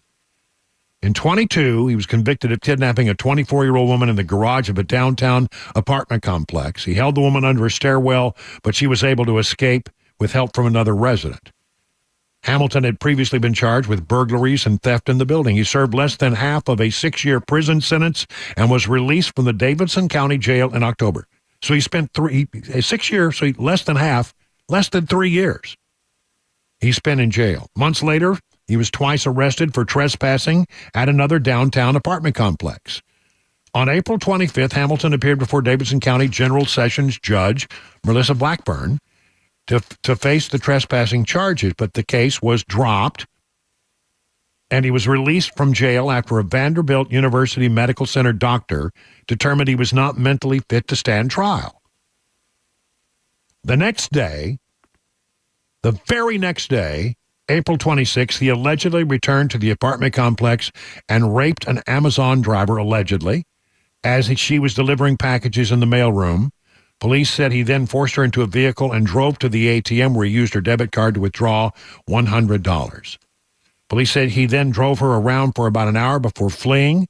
Hamilton was arrested after he returned to the apartment complex while detectives were still there investigating.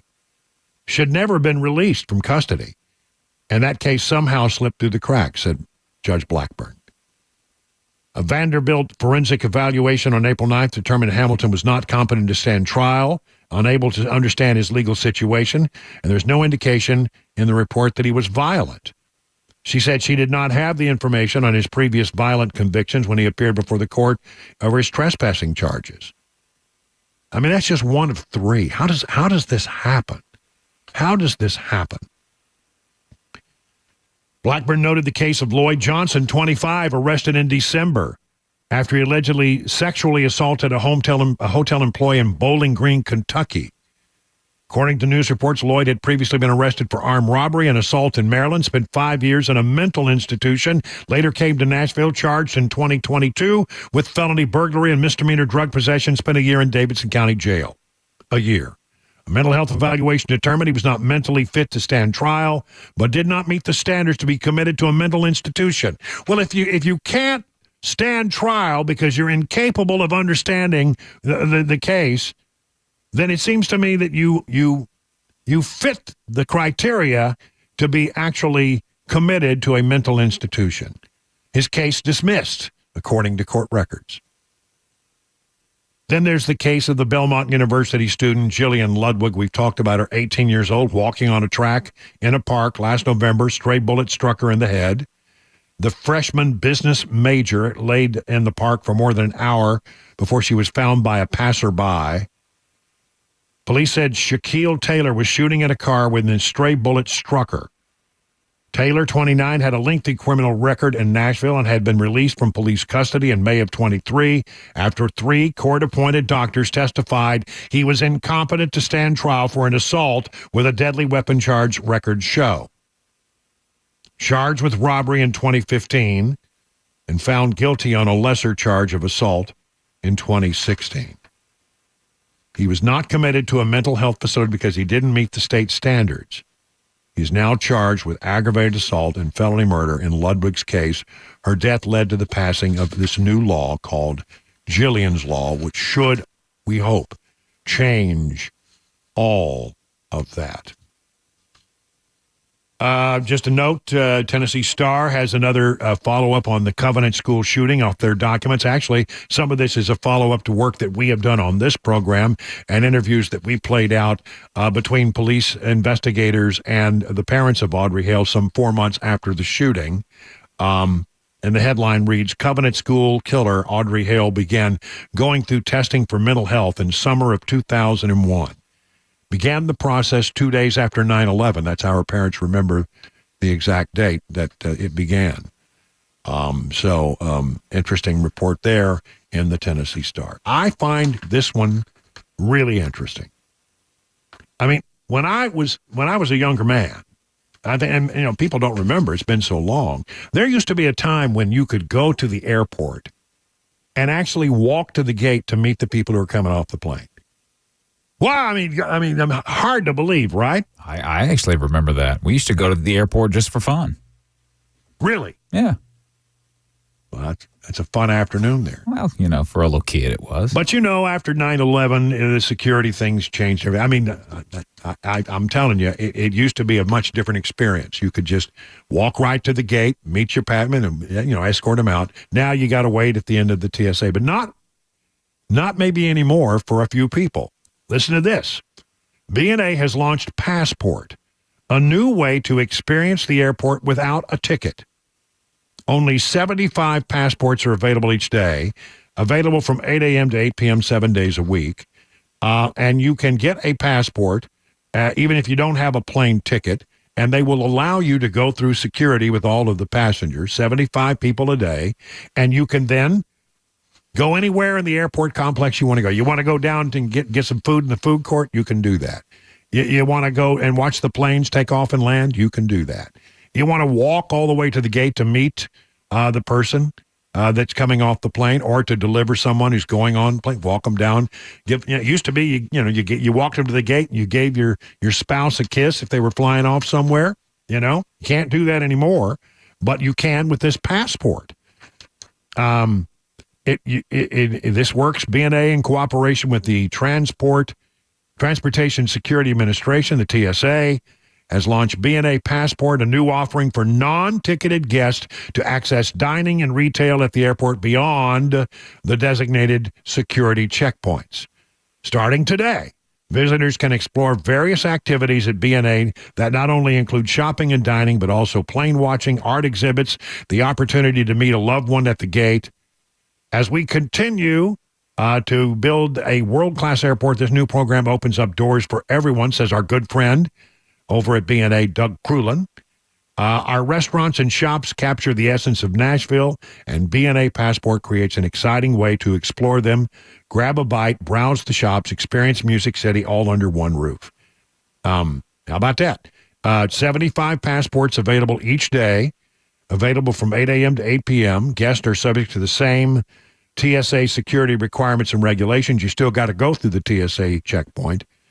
All guests must be at least 18 years old unless accompanied by an adult. I like that. I do too. I mean, it's not something you want to do all the time.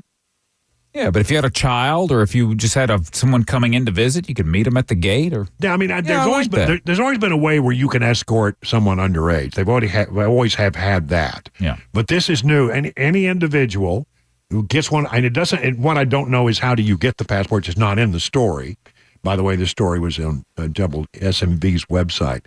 Doesn't tell you how you get the passport or how you apply for the passport, but I bet we can figure that out pretty quick. 75 passports available each day.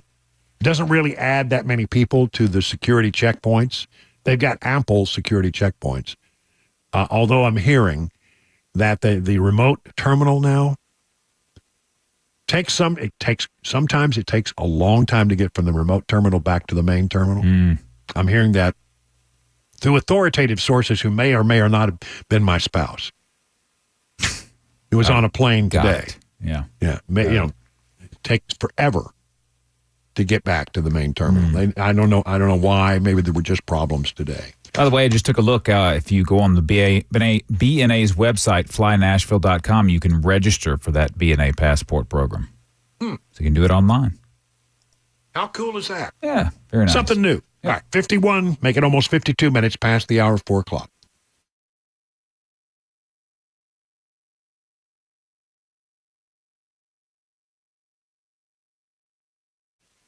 All right, we told you before about T. King Insurance, the King Associates Insurance in Brentwood. They've been in business for more than 25 years as an independent agency.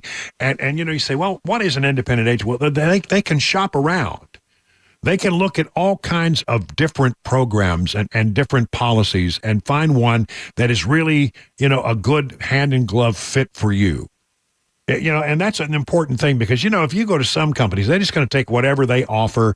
Here it is, take it or leave it. And you generally, don't have a lot of options.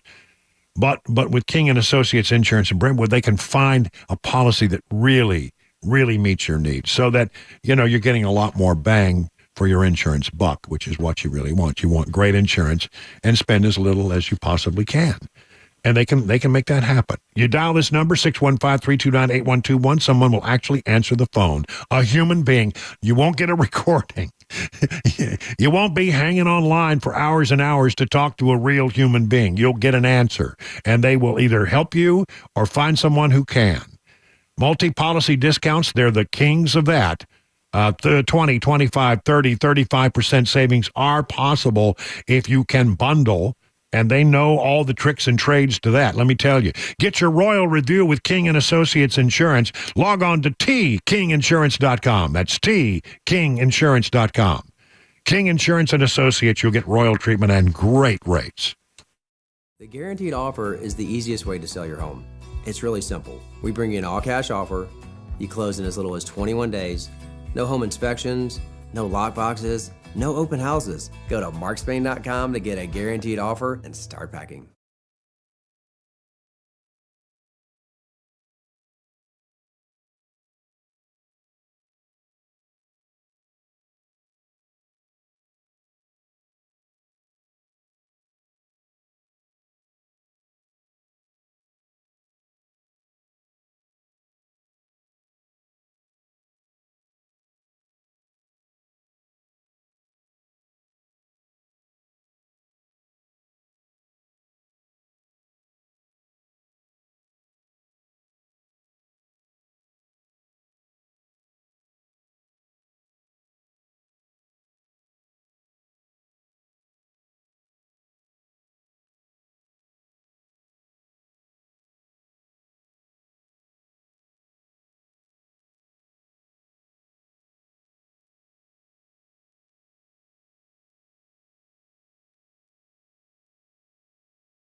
Good afternoon. It is 1 minute past 5 p.m. I'm Jay Harper with your top stories. We've got sunshine, 84 degrees, but that's going to change. We'll get you a full forecast and the latest traffic report here in just a little bit.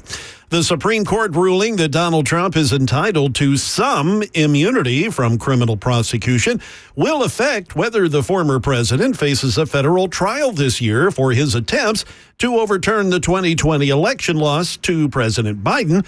And Trump argues this decision today should end all cases against him. ABC's Molly Nagel, she has the Biden campaign's reaction to all this. The Biden campaign says today's Supreme Court decision on presidential immunity has raised the stakes for the 2024 election. On a call with reporters Monday, Deputy Principal Campaign Manager Quentin Folks outlined the campaign's view. This decision will give Donald Trump cover to do exactly what he's been saying that he wants to do for months, which is enact revenge and retribution against his political enemies. The Biden campaign has made the threat to democracy a key focus of the president's reelection and says in the coming months they will, quote, underscore how dangerous Donald Trump would be in power.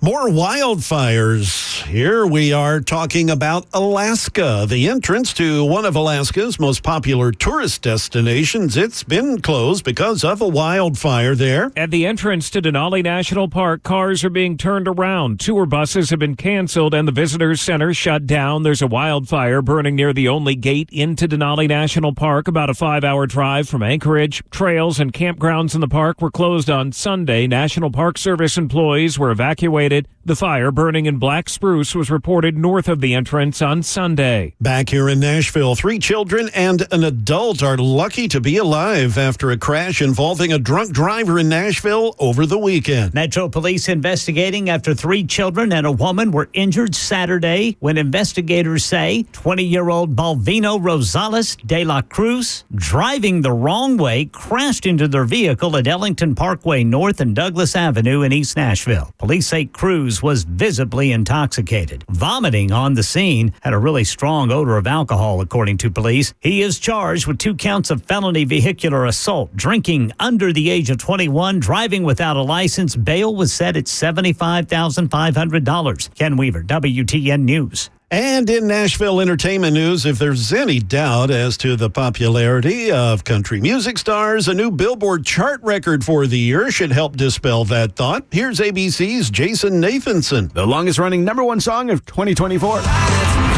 A 6th week atop the Billboard Hot 100 singles chart for Post Malone and Morgan Wallen's song, I Had Some Help, which is now the most weeks on top for any single this year. The track had dropped out of the top spot for the last couple of weeks after spending its first 5 weeks at #1. They not like us. Meanwhile, Kendrick Lamar's Drake diss song, Not Like Us, returns to #1 on Billboard's streaming songs chart. That is the latest news. Traffic and weather are next. I'm Jay Harper, WTN News. Hey, it's Dan Mandis, and I am so glad that California Closets has fixed my closet catastrophe. After exact measuring and planning, they came over and got to work.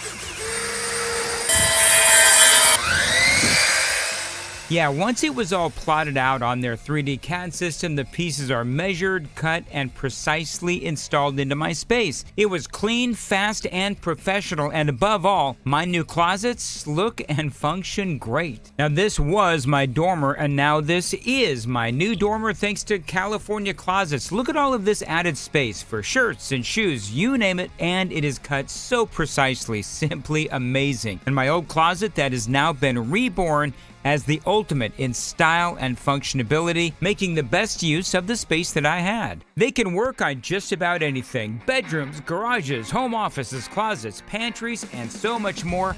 Find them online, CaliforniaClosets.com, and see what they can do for you. You can schedule a free design consultation. Mention my name, CaliforniaClosets.com.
Hey, good afternoon, everybody. 8 minutes past the hour of 5 o'clock on Super Talk 99.7. Brian Wilson on this Monday. It's the first day of the week. It's the first day of a brand new month. And we are halfway through our July 1st program. And it is, I just stepped outside to catch fresh air and stretch my legs just a moment. And it is really beautiful outside. I mean, really, honestly, 84 degrees and low humidity. You just can't ask for better than that. Well, don't get used to it. Yeah, I know. Yeah, it's going to get hotter. Hey, Brian, today also halfway point through the year. Today, the 183rd day of the year. We got 183 of them left. Wow. So this is exactly, we're halfway done. Yep. Okay. You know, is it just me? Or you guys? Does it feel like this year is just zipping by? Mm-hmm. I agree. I don't know. I don't know why. Some years it seems like it moves very slowly, but this one. Well, you know, an election year, there's a lot going on. You know, as the news gets busier, things just go quicker. That's right. I hadn't thought about this being the halfway point, but it really is, isn't it? I mean, essentially, it's about halfway through the year. Well, there you go. Thank you for that, Jay. I hadn't put that together. I should have, because I always like to make note of those kind of things. Let's talk about the big news of the day. I mean, literally, people are getting into their cars. It's 5 o'clock. People get off at 5 o'clock. They've now made their way to the car. They want to know, hey, Brian, what's the big story of the day? And the big story of the day has to do with the Supreme Court finally handing down an immunity decision that impacts President Donald Trump's pending cases. You know, this is all about whether or not did he try to subvert the 2020 election.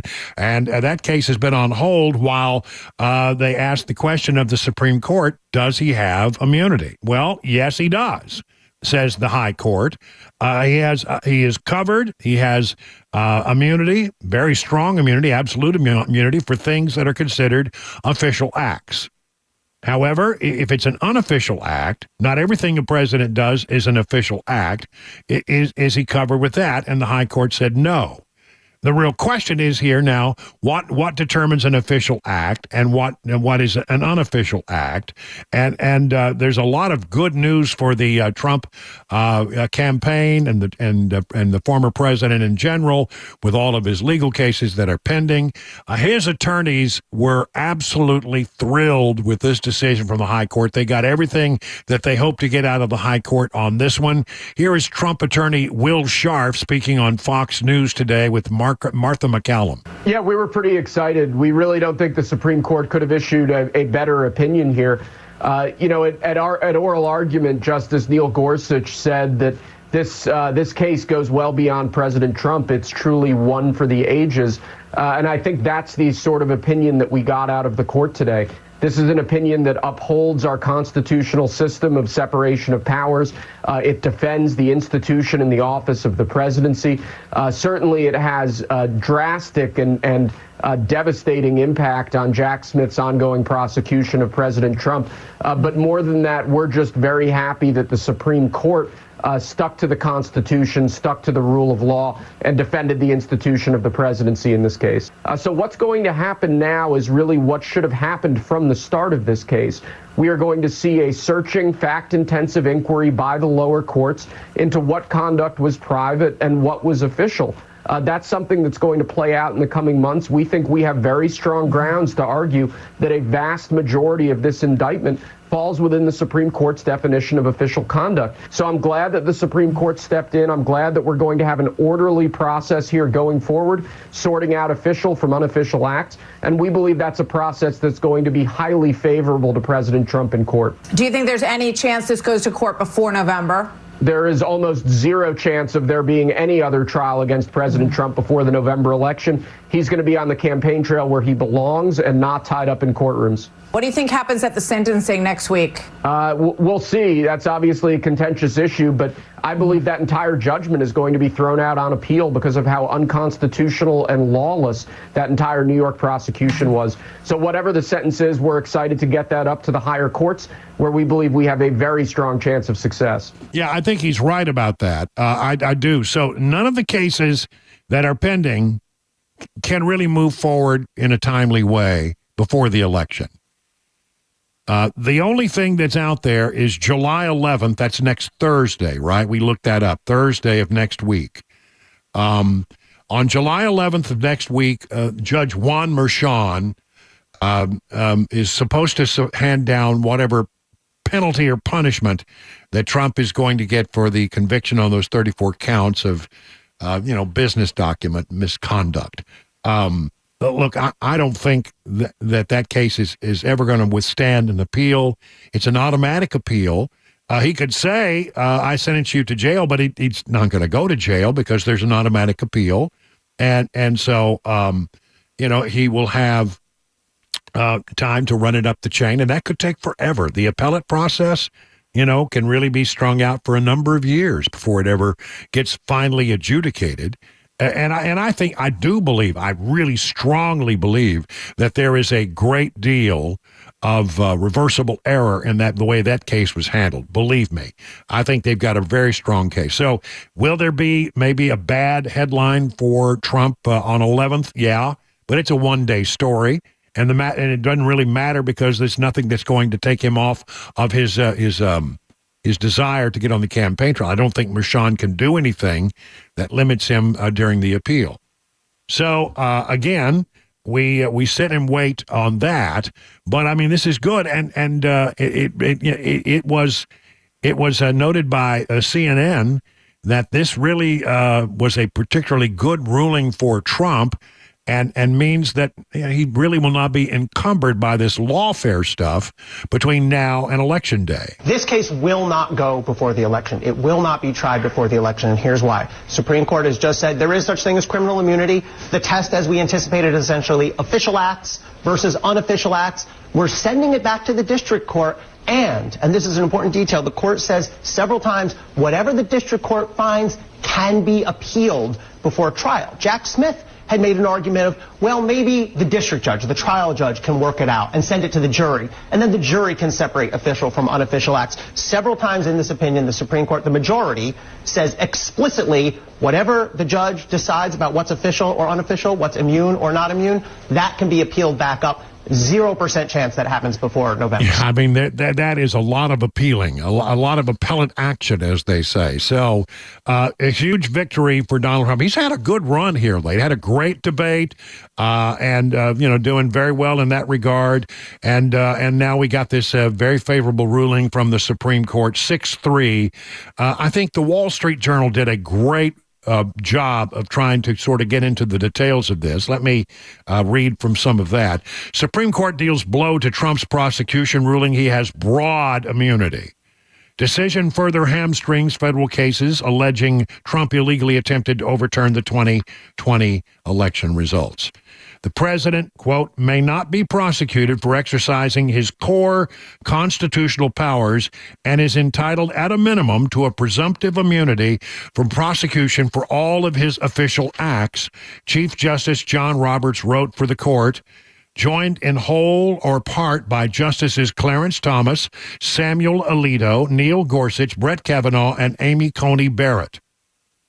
6-3.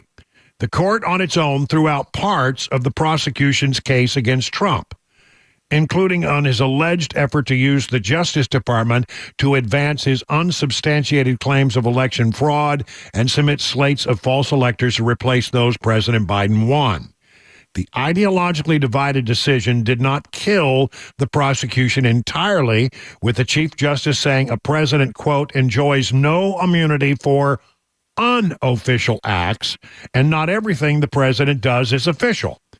Still, for parts of the case that remain, the court added so many new conditions for federal prosecution, it could be virtually impossible to hold a trial before Election Day, if ever. If ever, they say. The Chief Justice's opinion erects new hurdles for the prosecution that may be difficult to clear. This is good stuff. For example, the court said when attempting to distinguish Trump's official acts from unofficial ones, judges cannot inquire into Trump's motives.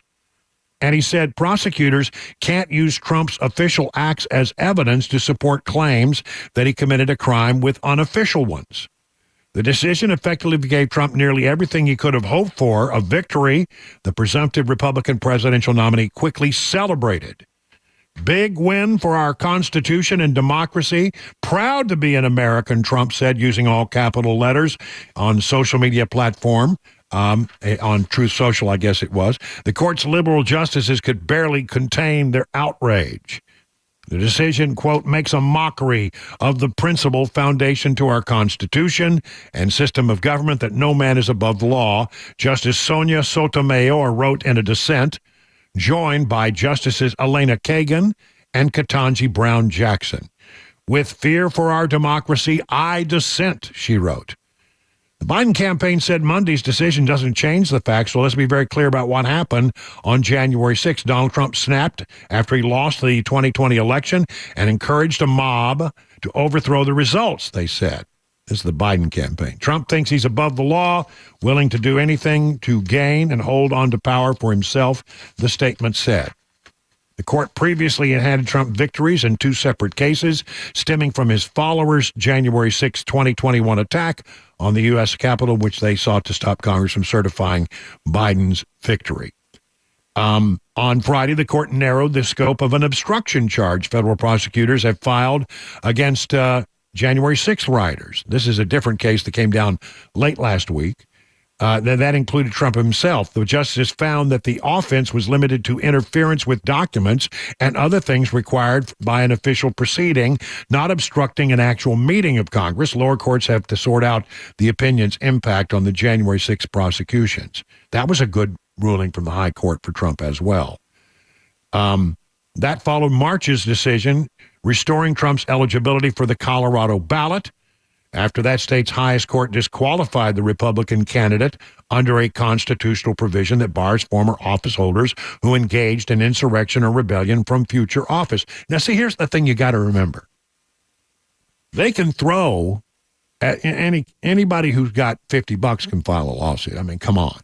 The Democrats can use the judicial system to go after Trump, but there's still a process, and the process still works. And the process, I mean, just because you have made the charge and made the allegation and brought the indictments, this, that, and the other, that doesn't mean that it ultimately is going to be adjudicated in a favorable way for those who want to take Trump out.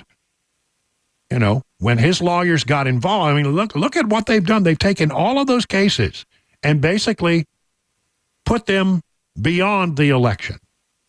That seems, I mean, the only thing that has stuck has been this case out of New York, and we'll find out on July 11th exactly what the judge is going to do there.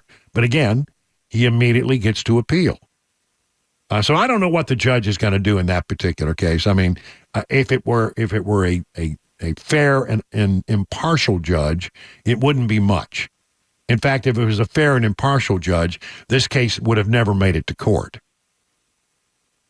I believe. I mean, I really believe that with every fiber of my being. So a pretty good day for Donald Trump, the high court coming his direction. Now, can I just mention something else real quick because I'm running over? If this could be the end of the term, I don't know if there's any other. I don't know if it's any other cases. I've not been able to see anything that says there are other cases pending. But one way or the other, this week it's over for the high court this term.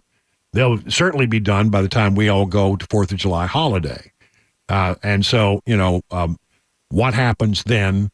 Does Sonia Sotomayor tender her resignation?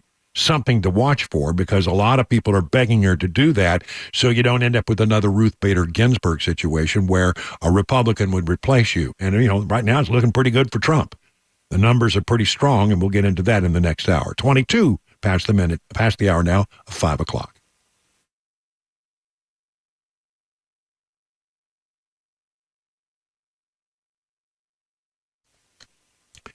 Busy bee, when you need heat or cold AC, 775-7833. That's the number to call. They will come buzzing right over to your hive and get your air conditioning up and running. You having problems with the AC? Maybe your AC has, you know, it's finally hit that point. I mean, you know, people say, you know, well, you know, maybe I can just fix it. Well, so, you know, maybe you can. Maybe you also have just reached the point where it needs to be replaced. When the folks at Busy Bee come out, they'll give you all your options, let you know what you're in for, can you limp along a little further, or do you need to replace the system? But if you need to replace one, you're not going to find a better value on HVAC or plumbing projects than the folks at Busy Bee. You want to become a member of the Beehive Club? Starts at $99. You get 3 thorough maintenance services, one aimed at heating, one aimed at cooling, one aimed at plumbing. No overtime charges 24/7, 10% off all repairs. It's exactly what you need to do. I'm a member. You should be as well. Busy Bee Plumbing, Heating, and Cooling, your official Rude Pro partner for satisfaction guaranteed. Call Busy Bee Plumbing, Heating, and Cooling, 615-775-7833, online at busybhvac.com. Hey, what's up, guys? This is Matt Murphy for Members Nutrition. I want to tell you about the Members Nutrition difference, and I want to encourage you to go over to the Members Nutrition website. Number one, they believe at Members Nutrition that they can sell vitamins and supplements at a lower cost point, and they're doing it every single day at membersnutrition.com. Number two, they want to make these products right here in the United States of America, not from some overseas company, and they do that every single day. I encourage you to go to membersnutrition.com. You'll get 50% off your purchase price at checkout. You don't have to put in any codes. Just go to membersnutrition.com. Once again, membersnutrition.com.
Apparently, many Biden campaign donors taking a wait and see before coughing up more cash, and a Nashville teen in hot water for waving a gun around inside a Nashville grocery store. We'll have those stories at 5:30 on Super Talk 99.7 WTN.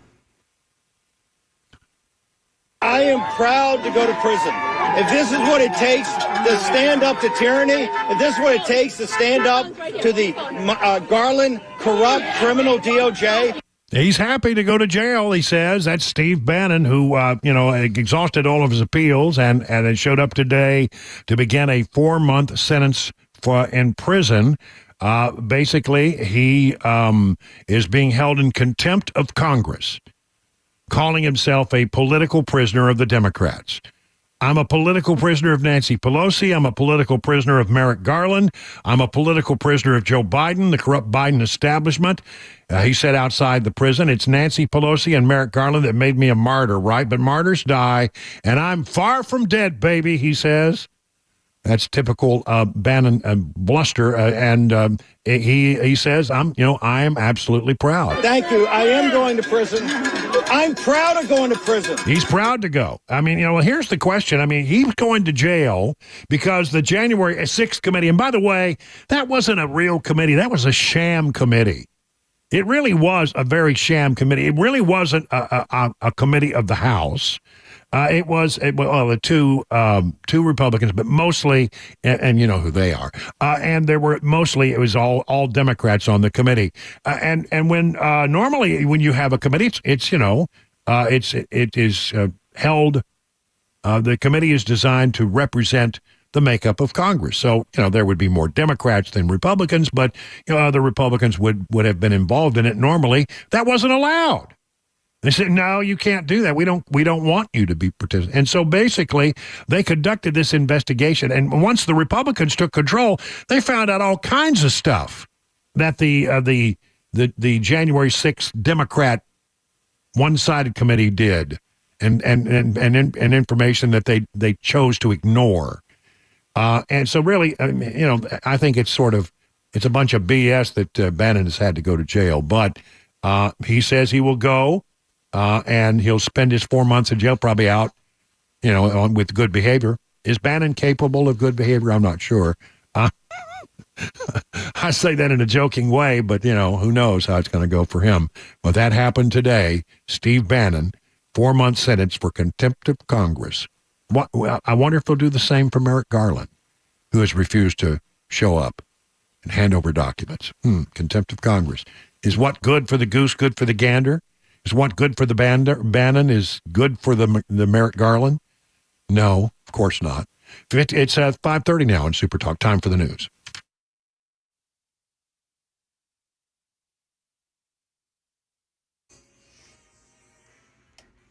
Good afternoon. It's 5:30. I'm Jay Harper with your top stories. We've got plenty of sunshine, 83 degrees. The latest traffic report and a weather forecast are on the way. The Biden campaign continues to call the president's performance at the first debate of the 2024 election just, quote, a bad night, telling donors, supporters, and voters to just keep watch for more campaign events. But as ABC's Selena Wang says, campaign donors want to see more scripted rallies without a teleprompter for a crutch. The campaign is still scrambling to contain the fallout after that very rough debate performance. These anxious donors, they are waiting on the sidelines, some of them, and watching those polls that are going to come in the weeks to come very, very closely to decide how to take their next steps. Back here in Nashville, a teenager accused of waving a gun around in a Middle Tennessee grocery store. Channel 4 says 18-year-old Robert Turner is charged with felon in possession of a gun and contraband. Police say witnesses told officers Turner was waving around a gun inside and outside Kroger in the Haynes Park area of Nashville. Police claim they've got it on the in-store video surveillance system, too. Now, when they were questioning Turner, he reportedly denied waving the gun around in the air, telling officers he only pointed it at the ground and that it was for protection because someone had pointed a gun at him first. Witnesses say they heard Turner say he was going to shoot someone. Turner was arrested. Bond was put at $50,000. Ken Weaver, WTN News. That is the latest news. Traffic and weather, they're next. I'm Jay Harper, WTN News.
Are you going to do a little grilling on the 4th of July with friends and family around? I know we are. Listen, if you're fans of Legend Steakhouse like I am, you can enjoy some of those same flavors right at home on your very own grill. It starts by taking a walk down your local grocery store aisle, places like Walmart and Kroger, and look for Johnny Fleeman's very own brand. Now, Johnny Fleeman's Marinade proprietary blend will give your steaks, chicken, or chops a flavor that will hit a home run with family and friends. Low in sodium, about a third of other brands. You don't have to worry about over-marinating. Don't forget his honey mustard salad dressing. Use it as salad dressing or a dipping sauce for your chicken fingers, fresh cut veggies, or chips. A recipe used in his restaurant for over some 35 years. And if your favorite grocer is not stocking Johnny Fleeman products, well, ask them to do so. For more information, you can visit johnnyfleeman.com. That's johnnyfleeman.com. And it goes without saying, for those times when you want someone else to do the cooking, they're always glad to see you at your nearest Legend Steakhouse for lunch or for dinner. The guaranteed offer is the easiest way to sell your home. It's really simple. We bring you an all-cash offer. You close in as little as 21 days. No home inspections, no lock boxes, no open houses. Go to markspain.com to get a guaranteed offer and start packing.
It is 37 minutes now past the hour of 5 o'clock on Super Talk 99.7. Brian Wilson in the chair. Thank you for being a part of what we do every day. I greatly appreciate it. As we mentioned before, it is the first day of July. It is the first day of the week. We are halfway exactly through the year.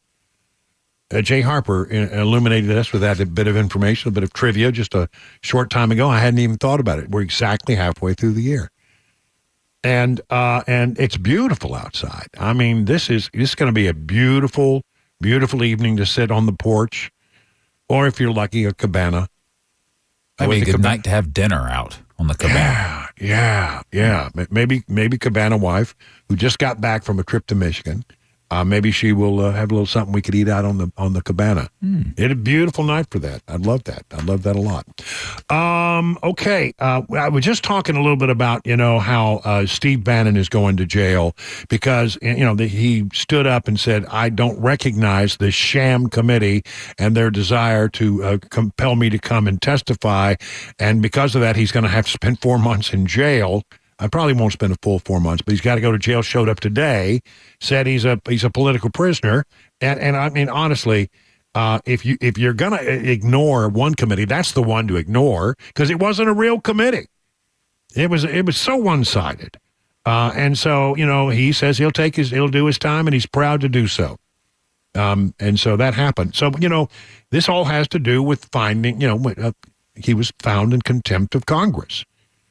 Well, there's another guy out there that has, they've said, you are in contempt of Congress. And that would be the Attorney General of the United States. And today, the House Judiciary Committee sued Attorney General Merrick Garland to obtain recordings of President Biden's interview with Special Counsel Robert Hur. Remember, this is the interview that Hur did with him. It took place over 2 days in October of last year. And then when he made his decision not to bring charges against Biden on the classified documents that were found near the Corvette and all of that. He said, after our interview with him, we don't think we could get a conviction because he would present as an elderly man with a poor memory. Well, okay. Well, we have a transcript, and they released a transcript. But you know what? Transcripts can be cleaned up. Transcripts can, don't get the ums and the uhs and the pauses and the struggle to remember certain things. And the transcript, but the difference between a transcript and actually hearing the actual tape, which exists, it's like night and day. I mean, there's a thing called nonverbal communication, and so how he says certain things. And the emotion that you hear in his voice. Apparently there's no videotape, but there is an audio tape. And the House says, well, if you're going to pin your whole case on that interview and say that he would come across as an elderly man with a poor memory, we want to hear that interview. And the Department of Justice said, And so the House Judiciary Committee has sued the Attorney General for contempt of Congress, and the Department of Justice would have to carry out that adjudication of that, and they said, no, we're not going to. We're just not. Isn't it interesting how these things play out? Steve Bannon goes to jail for contempt of Congress, but if you go after the Attorney General of the United States, the Department of Justice won't even consider taking the case. They say, no, we're not going to do it. So they have sued him. The committee, as part of a lawsuit filed Monday in the U.S. District Court in the District of Columbia, stressed the importance of the verbal and nonverbal context of Biden's answers that could be provided by the audio recordings, especially considering that Hur opted against charging Biden after the interview, in part because he was viewed as, quote, a sympathetic, well-meaning elderly man with a poor memory. Lawsuit comes amid chaos in the Democrat Party as leaders consider whether Biden should continue with his re-election campaign after the president's widely panned debate performance last week. The committee in its lawsuit says, according to Fox News, the president's invocation of executive privilege over the material lacks any merit and asks the court to overrule that assertion of privilege. I agree with that. Boy, do I ever agree with that. Look, executive privilege is an important thing for every president to have. And presidents for many, many years have on occasion said, we're not going to provide that document and claim that it's covered under executive privilege. Well, what is executive privilege? That means that it's a document that was produced by the White House, or a conversation or a tape or any kind of recording that was produced inside the White House, and a president can say, you don't have the right to that because this is part of our internal deliberation process. In other words, if you're trying to decide what your policy could be, and you're president of the United States, you need to have people come in and give you all sides of the issue, right? right? And people are not going to feel free to do that if they know that what they say and proposed confidence and supposed confidence with the president of the United States ends up being subpoenaed and splayed all over the world. And you know what? They're right. A president should have the right to confidential counsel with people who bring him ideas, who bring him, this is what we're going to do. And that's a legitimate claim of executive privilege. But this document was not produced by the White House. This document was produced by the Justice Department by allegedly an independent counsel who made a decision not to bring a case. And I think we have the right to hear that tape. If he's going to base it all on that interview, we have a right to hear it. And in the Justice Department, because, the fix is in over there, they're all run by Democrats. They're not interested in prosecuting the man who actually runs the Justice Department. The man in charge of the Justice Department is not going to be prosecuted by his own Justice Department. They say we're not going to do that. But if you're claiming executive privilege, that's a pretty weak argument, isn't it? As part of the House impeachment inquiry against the president, the committee issued a subpoena to Garland to obtain records related to Hur's investigation. The committee sought materials related to Hur's interviews with Biden and Mark Zwanitzer, the ghostwriter of Biden's 2017 memoir. The Justice Department has provided the committee with transcripts of those interviews, but Garland has refused to produce the audio recordings of the special counsel interviews.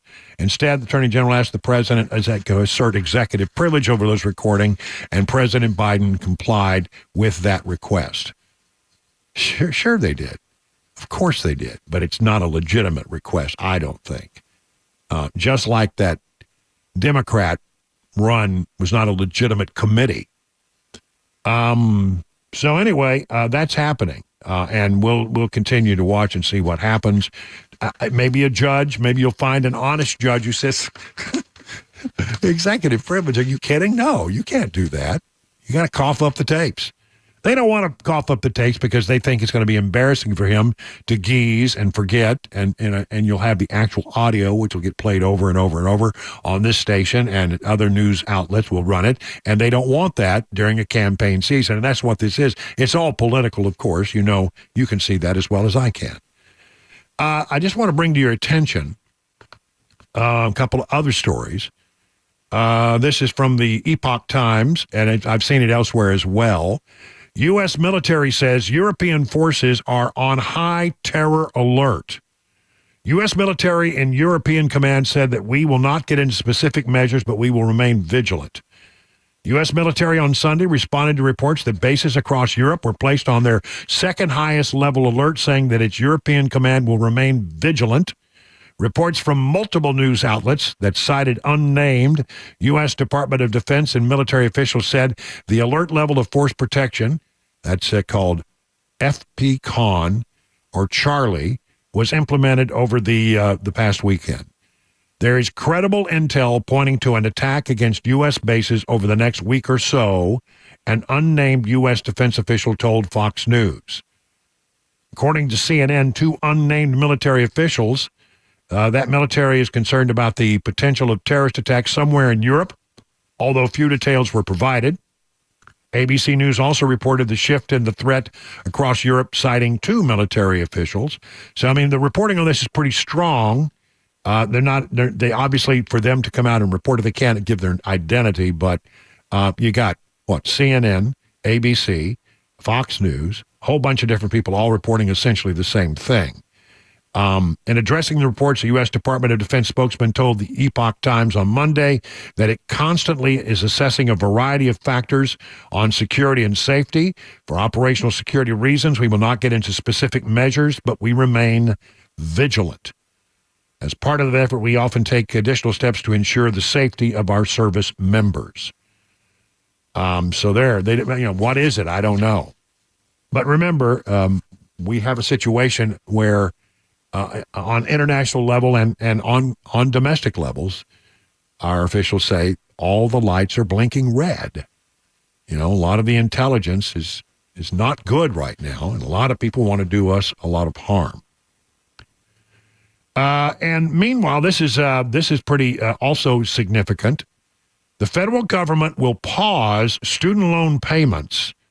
They're going to pay off a lot of student loans. They will pause that program that involves paying off the payments and interest for some 3 million borrowers. The decision comes following a federal court ruling that blocked further implementation of the student loan repayment plan. In response to court filings blocking key elements of the federal government's new student loan repayment program, the Biden administration will be giving about 3 million borrowers a reprieve from monthly payments. But they're going to pause. They're not going to pay them off. They're going to say that you will be given a period of grace where you don't have to make your payments while this gets worked out. I would prefer it that they just called them up and said, we're just not going to be able to do this. But apparently, while this whole case is being adjudicated, there is a pause. This, again, hacks me off. It really does hack me off that this thing has spiraled out of control. For those of us who paid our loans, for those of us who didn't need to take out loans because we did the responsible thing and saved for our child's education, for those of us who decided we didn't want to go to college, this is an affront. The Biden administration may think that it's going to help them politically. You know what? I don't think it does at all. I think, quite frankly, there are a hell of a lot more people who are hacked off about this than there are people who are pleased that they're getting a break on student loan repayments. But for now, for 3 million people who are, you're allowed to say, I get a break, I don't have to pay while this thing gets adjudicated. There is a pause in place. 50 minutes now past the hour of 5 o'clock.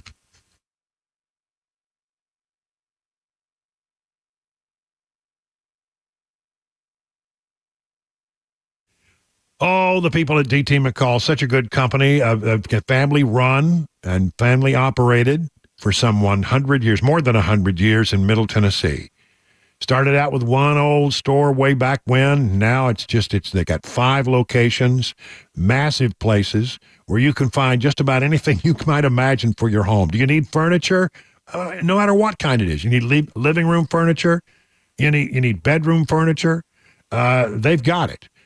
Maybe you need to replace an appliance in your kitchen, whether it's a dishwasher or a stove or an oven or a refrigerator. They've got, all kinds of stuff for you to look at. They have very strong feelings about which are the best brands, and they only sell brands that they think are top of the line pieces of equipment. If you need a mower. I got my mower over at DT McCall's, and I love it. It's a great Cub Cadet. You can't go wrong. So whatever it is, you're going to find it at DT McCall's. And here's the thing I really love. It's a Tennessee company that does business with other Tennessee companies. So, when you spend your dollars, you're keeping your dollars local, not going to some big box store that has a corporate office in Delaware. Come on. Who wants to do that kind of thing? Keep your dollars local. 5 convenient locations. Learn more about all the things they can do for you and your home at their website, dtmccalls.com. Hey, it's Dan Mandis, and I am so glad that California Closets has fixed my closet catastrophe. After exact measuring and planning, they came over and got to work.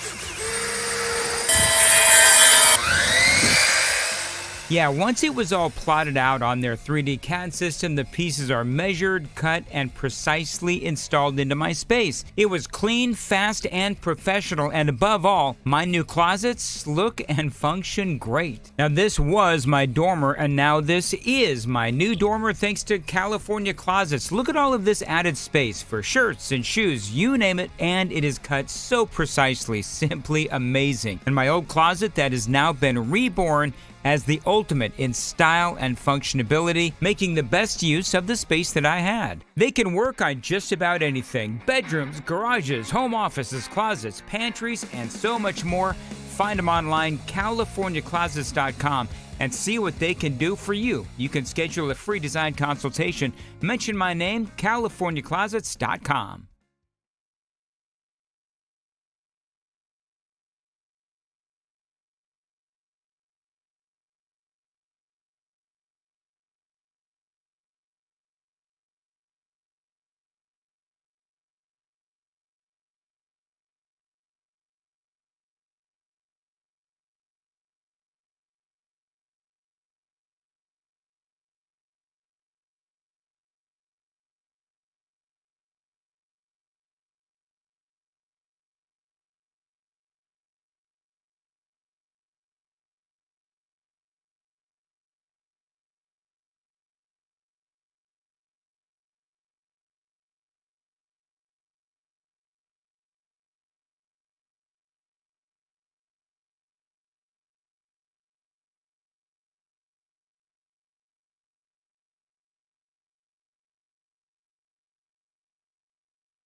Good evening. It is 6 p.m. and I'm Jay Harper with your top stories. Still plenty of sun. We're at 83 degrees. The latest traffic report and a weather forecast are upcoming.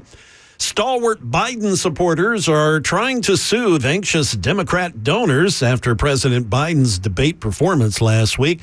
Vice President Kamala Harris, she addressed a fundraiser yesterday. Here's ABC's Selena Wang. You have seen some top Democratic leaders rush to defend him, but behind the scenes, I am hearing that there are some discussions among top party leaders about what could happen if President Biden chooses to step aside. Over at Camp David over this weekend, I'm told his family had encouraged him to stay in this race, and several officials have told me that President Biden is the kind of person where if there's too much public pressure to get him to back out, well, he's only going to dig in his heels more to prove all of them wrong. Some 85,000 U.S. service members in Europe are operating under a heightened state of security. Pentagon Deputy Press Secretary Sabrina Singh is telling reporters that the decision to elevate security for troops throughout Europe was due to a combination of factors and not related to a single threat. This was done out of an abundance of caution. Officials say that among those factors are the large number of gatherings in Europe, including the Euro 2024 soccer tournament in Germany and the upcoming Summer Olympics in Paris. The new security level, called Charlie, hasn't been in force for 10 years for troops in Europe. Back here in the U.S., President Biden's son, Hunter Biden, suing Fox News today for publishing nude photos and videos of him in a fictionalized mock trial miniseries focused on his foreign business dealings. Hunter Biden alleges that Fox violated New York State's so-called revenge porn law, which makes it illegal to publish intimate images of a person without their consent. He's also suing for unjust enrichment and intentional infliction of emotional distress. Fox aired the trial of Hunter Biden, a mock trial for the American people, on its Fox Nation streaming platform back in October of 22, but later took it down under threats of a lawsuit by the Biden attorneys. Back locally, Fox 17 reports that a man was shot at a popular Nashville park during broad daylight this afternoon. Metro Nashville Police confirms that a 43-year-old man was shot in the leg at Centennial Park during an apparent drug dispute at around 1 o'clock today. Both individuals involved are believed to be homeless. The victim suffered non-life-threatening injuries and is being treated at Vanderbilt Hospital. The suspect in the shooting is still on the loose. And finally, in some Nashville sports news, sports media outlets reporting the Nashville Predators have signed Tampa Bay Lightning superstar Steven Stamkos today. Stamkos will be leaving the Tampa Bay Lightning after almost 16 seasons for an expected 4-year, $32 million total deal with the Predators. Stamkos, a multi-Stanley Cup winner, bringing quite a bit of experience to the Preds. That is the latest news. Traffic and weather are next. I'm Jay Harper, WTN News. The guaranteed offer is the easiest way to sell your home. It's really simple. We bring you an all-cash offer. You close in as little as 21 days. No home inspections, no lock boxes, no open houses. Go to markspain.com to get a guaranteed offer and start packing.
Hey, good evening, everybody. 7 minutes past the hour of 6 o'clock, hour number 4 on this first day of July. We are glad that you're with us. If you still haven't gotten home yet, we got some great information to impart to you so that you'll arrive home in time for din with the fam, and you'll be smart.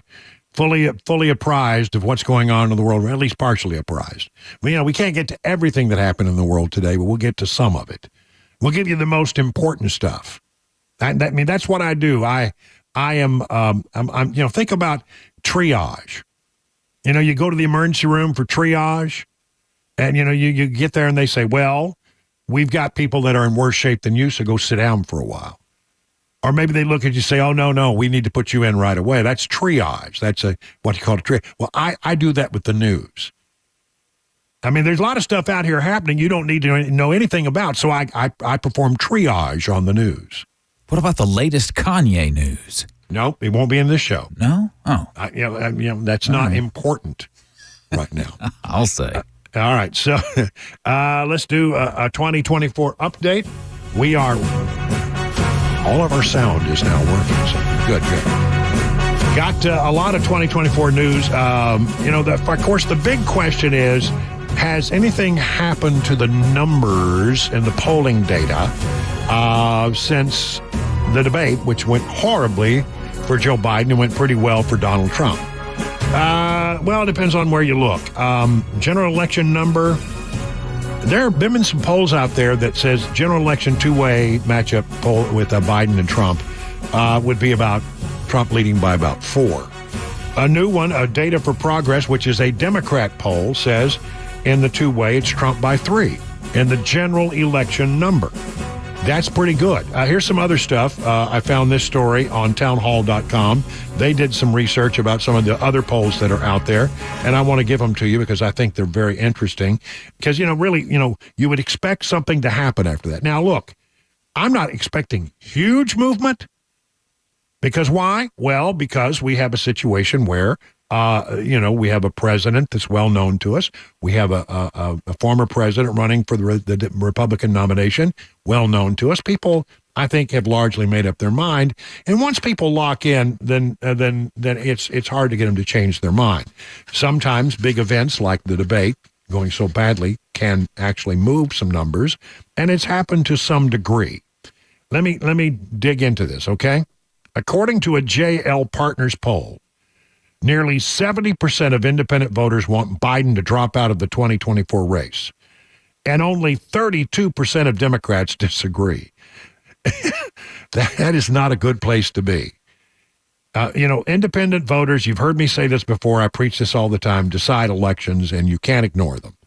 You have to not only secure your base, and Trump has secured his base by and large. Republicans are going to vote for Trump and are enthusiastic to do so by and large. And Democrats not that enthusiastic to vote for Biden. So the independents could, make the decision. Biden's debate performance worked in former President Donald Trump's favor, with 44% of the independents planning to vote for Trump. That is up 4 points post-debate. So he was at 40% independents. It's gone to 44. All right? That's huge. When you look at, if you plug the independents into the total number, it may not move the numbers very much, but this is really a good trend for Trump. Meanwhile, Biden's support fell a massive 28 points since before the debate. You ready? 28 points since before the debate. Now, only 24% of voters plan to vote for him in November. Back in 2020, 41% of voters said Biden should have dropped out. Now only 24% say they want to vote for him in November. CBS News poll found that 3/4 of the electorate have doubts about Biden's ability to serve for another 4 years. Post-debate, 72% of voters believe Biden does not have the mental and cognitive health to serve as president. Post-debate. A sharp contrast from earlier in the month when 65% said the same thing. So before the debate, 65% said he doesn't have what he needs to continue as president. After the debate, that number went to 72% of voters. Devastating numbers. Devastating numbers. In February, 63% of voters suggested the president should not run. However, today that number has increased with 72% saying now the same thing. Wow.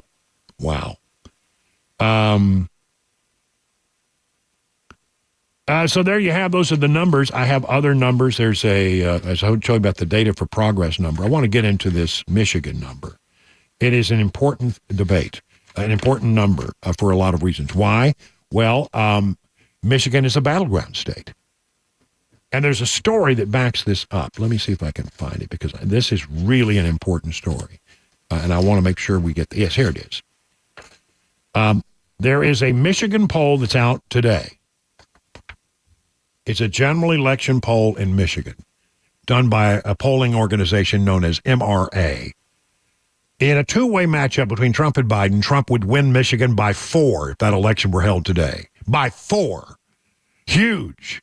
I can't begin to tell you how huge that is. If it's a 5-way matchup on the ballot, he wins by 3.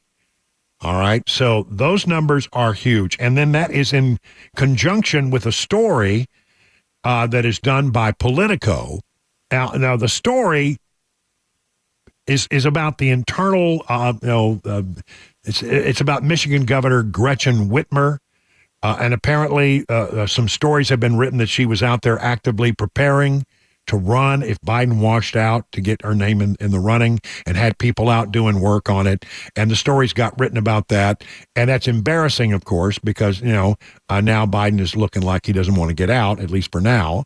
Whitmer's conversation with official campaign chair Jennifer O'Malley was cordial and awkward, and she was trying to put that to rest. But as I said, I think that Jonathan Martin, the reporter, senior political columnist, and politics bureau chief for Politico, I think he buried the lead. The lead to me is deeply buried. You ready? Apparently, he talks about how this information came to me, and one person who called him and told him about it said that Whitmer had phoned O'Malley Dillon, who's the campaign chair for Biden, with more of an unambiguous SOS to relay the fact that Michigan, in the wake of the debate, was no longer winnable for Biden. Talk about burying the lead there. There it is. It's one sentence in this story, and I would have led with that. That's huge. The governor of Michigan says to the campaign chair, if this story is correct, and I believe it is, look, you're not going to win post-debate. There's no chance you're going to win Michigan. It's unwinnable for Biden right now. Well, I mean, if Biden loses Michigan to Trump, a lot of people say it's over. I mean, I've been looking at the 270 to win, and let me just pull that up real quick, if you don't mind. I'll just give you a quick chalk talk on that. Can I get this to launch, please? There it is. Okay, I got 270 to win, and here's my map. I'm leaving these states as battleground states: Wisconsin, Michigan, Pennsylvania, and Virginia. Some people say Minnesota is in play, but I'm just going to say right now, I'm going to give that to Biden, because Minnesota has been a pretty reliable blue state. But I mean, he could pick that one up as well. I'm giving Trump North Carolina. I'm giving him Georgia. I'm giving Arizona. I'm giving Nevada. And so, and Michigan, Minnesota, I will give to Biden. That leaves Wisconsin, Michigan, Pennsylvania, and Virginia as battleground states. He needs to win right now with that map. If that goes the way I think it's going to go, it's Biden has 213 electoral votes and Trump has 268. You need 270 to win, right? If he wins any of these 4, Wisconsin, Michigan, Pennsylvania, or Virginia, where, some polls show it tied, he more than wins. If he wins 2, it's a landslide. And if right now in Michigan, as Governor Gretchen Whitmer has said, if Michigan is out of reach for Biden post-debate, that would put Trump at 283. If Trump won Michigan, it would put him at 283. Okay?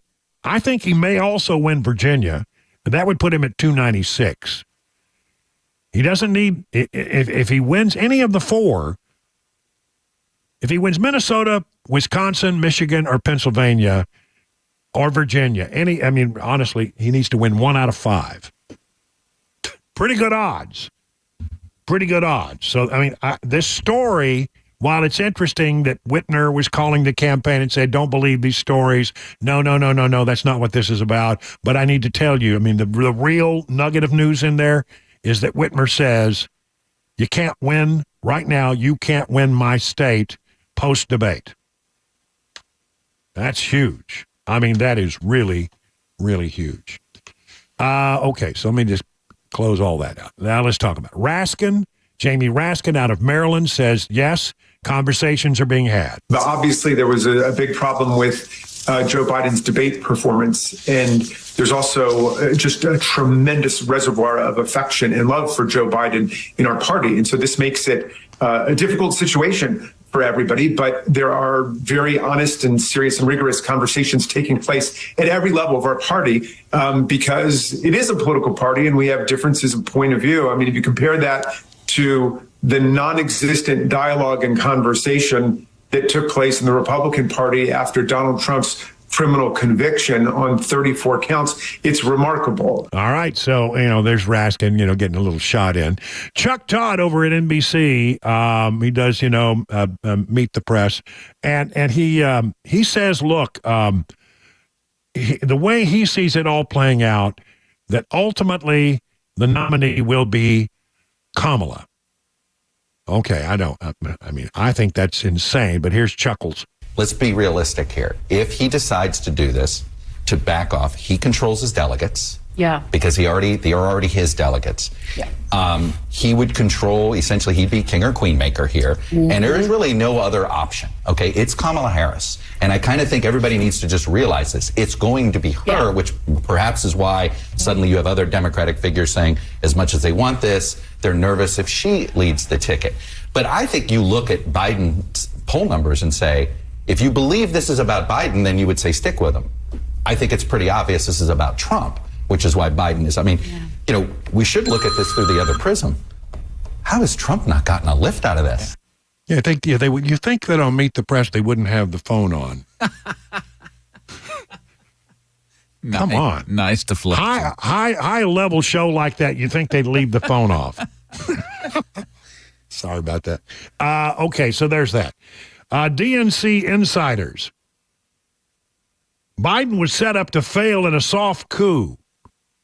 This is from PJ Media. Some Democrat Party insiders say that Joe Biden was set up to fail in a soft coup designed to oust him. There's never been a debate in this before. Traditionally, the debates are held after the Republican and Democrat conventions, which are in July and August. A former Hillary Clinton aide told the Daily Mail, most years, the first debate is early September ahead of the November election. Biden's inner circle demanded this early debate. There's a growing belief this was a soft coup because they know he isn't fit to govern and have known this for some time. They wanted to test him against Trump early while there was still time to replace him if he failed to rise to the occasion, which, of course, he spectacularly did. Another source told the outlet the whole thing doesn't pass the smell test. Publicly, the Democrat leadership has been backing Biden because they can't appear to be disloyal to the president, but privately there have been discussions going on for a long time that he's too old to beat Trump. The source added there were whispers for weeks that Joe's going down at the debate. That certainly would explain how and why Biden was allowed to go up on the stage in the condition he was in rather than being drugged, which many suspect he was at the State of the Union. I agree. He did not appear to be jacked up at the debate. And so, he came out there and he spectacularly failed, remember? Look, if we finally beat Medicare. Yes, we beat Medicare, although nobody knows what he was talking about there. But for me, the thing that I just love is this. If. What is that? Not pretty. Not pretty. Well, this is what I've been saying, though. I mean, I've said this forever. If you have one debate early and he washes out, it gives them time to respond. I think they did that on purpose. I think absolutely they did it on purpose. So maybe there was a soft coup. However, I'll tell you more in just a moment. I got more to say about this, believe me. Hang on, 22 past the hour. The guaranteed offer is the easiest way to sell your home. It's really simple. We bring you an all-cash offer. You close in as little as 21 days. No home inspections, no lock boxes, no open houses. Go to markspain.com to get a guaranteed offer and start packing. Hey, it's Dan Mandis, and I am so glad that California Closets has fixed my closet catastrophe. After exact measuring and planning, they came over and got to work. Yeah, once it was all plotted out on their 3D CAD system, the pieces are measured, cut, and precisely installed into my space. It was clean, fast, and professional, and above all, my new closets look and function great. Now, this was my dormer, and now this is my new dormer thanks to California Closets. Look at all of this added space for shirts and shoes, you name it, and it is cut so precisely, simply amazing. And my old closet that has now been reborn as the ultimate in style and functionability, making the best use of the space that I had. They can work on just about anything: bedrooms, garages, home offices, closets, pantries, and so much more. Find them online, CaliforniaClosets.com, and see what they can do for you. You can schedule a free design consultation. Mention my name, CaliforniaClosets.com.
Just coming across here a few minutes ago, President Biden to deliver remarks this evening to address the Supreme Court's presidential immunity ruling. And we'll have today's closing money news. That comes up at 6:30 on Super Talk 99.7 WTN. Yeah, and if that happens between now and 7 o'clock, of course, we'll listen in to see what he has to say. He wants to talk about that Supreme Court decision today. But, you know, with this White House, nothing ever goes off on time, so I'm not going to hold my breath that we'll get that squeezed in. But if for some miracle of miracles, the president actually does it when they say he's going to do it, then we'll take it. We'll take it live. We're prepared to do so.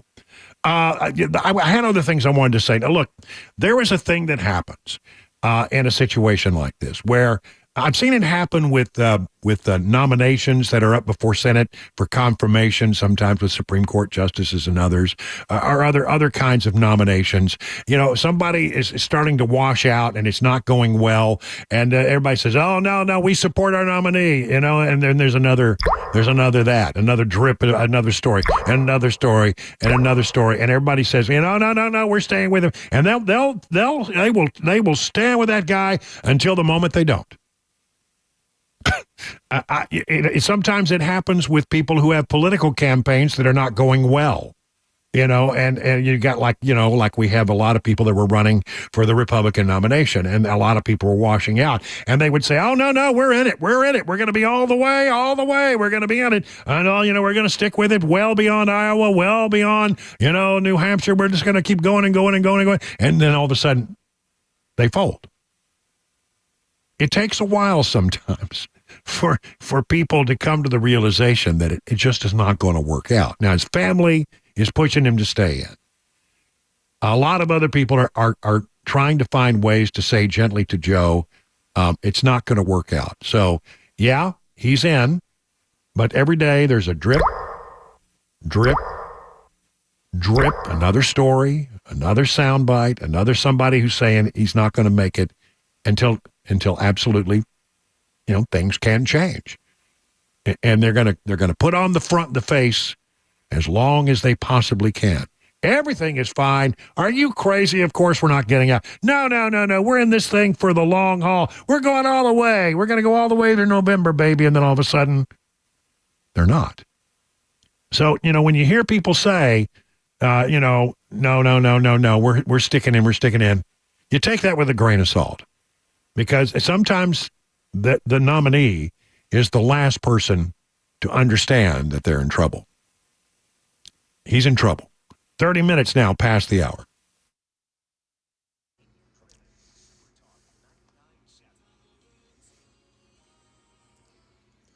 Good evening. Yes, it is 6:30, and I'm Jay Harper with your top stories. We've got sunshine. We're at 81 degrees now on Music Row.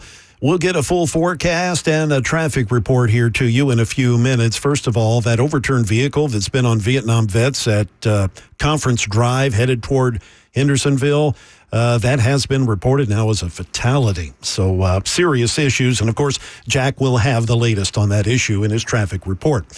The New York Post and other media outlets reporting that President Biden will be delivering remarks from the White House this evening to address the Supreme Court's decision to grant former President Donald Trump immunity from prosecution for official acts during his presidency. The 81-year-old Biden will speak from the Executive Mansion's red-carpeted Cross Hall in about 15 minutes at 6:45 tonight. At least that is what is scheduled. You know how that is, though.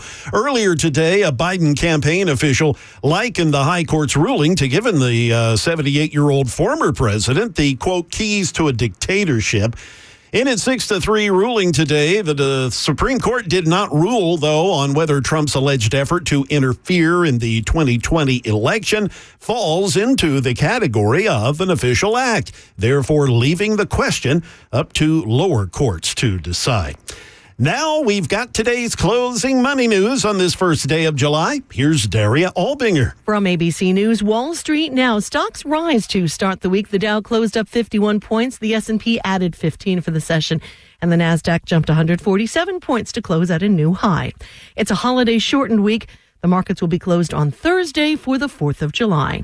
Boeing is making a big decision about its future. The jet makers announced plans to buy key supplier Spirit Aerosystems for almost $4.75 billion. The company says the move will improve plane quality and safety, with increasing scrutiny by airlines, Congress, and the Department of Justice. Speaking of the Justice Department, it wants Boeing to plead guilty to criminal fraud in connection with 2 deadly plane crashes involving its 737 MAX jetliners in 2018 and 2019. Deere & Company is laying off nearly 600 workers as the farm equipment maker continues to deal with declining demand. The cuts are focused on the company's 2 factories in Iowa and 1 at its home base in Moline, Illinois. That is the latest news. Traffic and weather are next. I'm Jay Harper, WTN News.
Hey, what's up, guys? This is Matt Murphy for Members Nutrition. I want to tell you about the Members Nutrition difference, and I want to encourage you to go over to the Members Nutrition website. Number one, they believe at Members Nutrition that they can sell vitamins and supplements at a lower cost point, and they're doing it every single day at membersnutrition.com. Number two, they want to make these products right here in the United States of America, not from some overseas company, and they do that every single day. I encourage you to go to membersnutrition.com. You'll get 50% off your purchase price at checkout. You don't have to put in any codes. Just go to membersnutrition.com. Once again, membersnutrition.com.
37 minutes now past the hour of 6 o'clock. Good evening, everybody. Brian Wilson in the chair all the way till 7 o'clock. At that time, we'll do a newscast, and then Mark Levin will take over the airwaves here on Super Talk 99.7. And I heard him earlier today about this Supreme Court decision. He's on fire. Are you shocked? Mark Levin is on fire about this. So he'll have a lot to say, and hang around for whatever Levin brings to the conversation. It will be illuminating, I promise you. We are also watching the White House in about 2:45, about 8 minutes from now, about 7 or 8 minutes from now. Yeah, 7 minutes from now. Math. We are thinking that if he's on time, the president is going to have something to say about the Supreme Court decision. Earlier today, he's just arriving back in Washington, just flew in by chopper. They took the chopper in, and so he will, if he's got something to say, it's going to happen at 7:45. But if he does at 7:45, we'll jump in there and take it for a moment or two. Probably won't be a very long statement. But look, what are the chances the White House is going to be on time? No, I'm not holding my breath. No. So we'll see what happens. In the meantime, Chris will interrupt, and we will go straight to Biden if that happens. In the meantime, let me tell you all about what's going on in the state of Tennessee. As I said, July 1st, the middle of the year. It is also the time that new laws in Tennessee go to effect. And there are quite a few new laws that I think you need to know about. I'm going to try to rip through as many of these as I can because, honestly, some of these are very important laws. Big changes that I think are mostly for the better. Legislation limiting gun access for some minors charged as juveniles for certain crimes will be banned from purchasing or owning firearms until they're 25. The new law allows the TBI to access juvenile court records to determine eligibility for firearm transfers or gun permit eligibility. Juvenile defendants convicted of crimes like aggravated assault, aggravated cruelty to animals, or threat of mass violence will be blocked from firearm ownership under the law. This, according to the Tennessean, a really nice compendium that they put together in the Tennessean. There is a law called HB 1640. Criminal defendants found mentally incompetent by a court will be blocked from purchasing or owning a gun. The law also requires the defendant to be committed for mental health treatment. Though the law received bipartisan support, some raised concerns about Tennessee's ability to handle the number of incompetent defendants who might be sent to treatment and to be, committed. The legislation was inspired by Jillian Ludwig, a Belmont student shot and killed by a suspect who had been deemed incompetent to stand trial.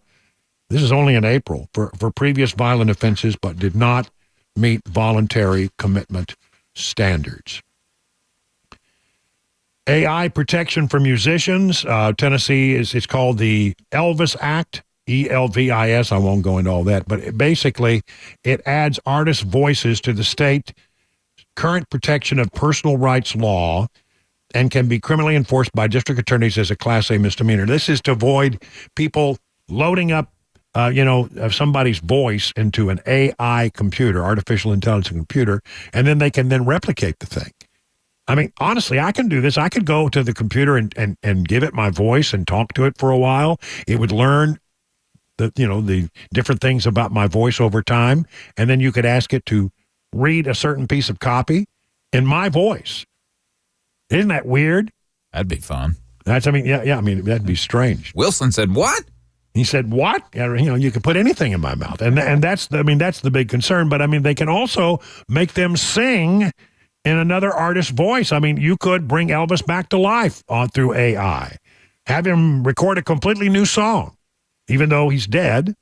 Well, they say he is. And so, who knows? But one way or the other, that's how good this AI stuff is getting to be. And then you can take his likeness and replicate it as well. So you could actually have him do a music video. And it'd be hard to tell that it's not real. That's how good this stuff is. And it's scary. But you're protected here in the state of Tennessee. I think our state legislature was well on the cutting edge of all that. If you like your Delta 8 gummies or your Delta 9 gummies, listen to this. Age restrictions took effect last July, but now there's some business regulations. If you want to sell the Delta gummies, which have been legal, manufacturers and sellers of hemp-derived cannabis products will be required to have a valid license issued by the Department of Agriculture. To qualify for a license, producers must follow state regulations, pay a fee of $500, consent to reasonable inspection and sampling, undergo criminal background checks. Individuals are not eligible for licensure within 10 years of any drug-related felony conviction. So this law was actually passed last year where they gave businesses a year to get in compliance. Those new regulations go into effect today. A new law will overhaul booting and towing regulations in the state, most notably blocking unlicensed companies from booting vehicles and capping booting fees at $75. This is called the Motion Act.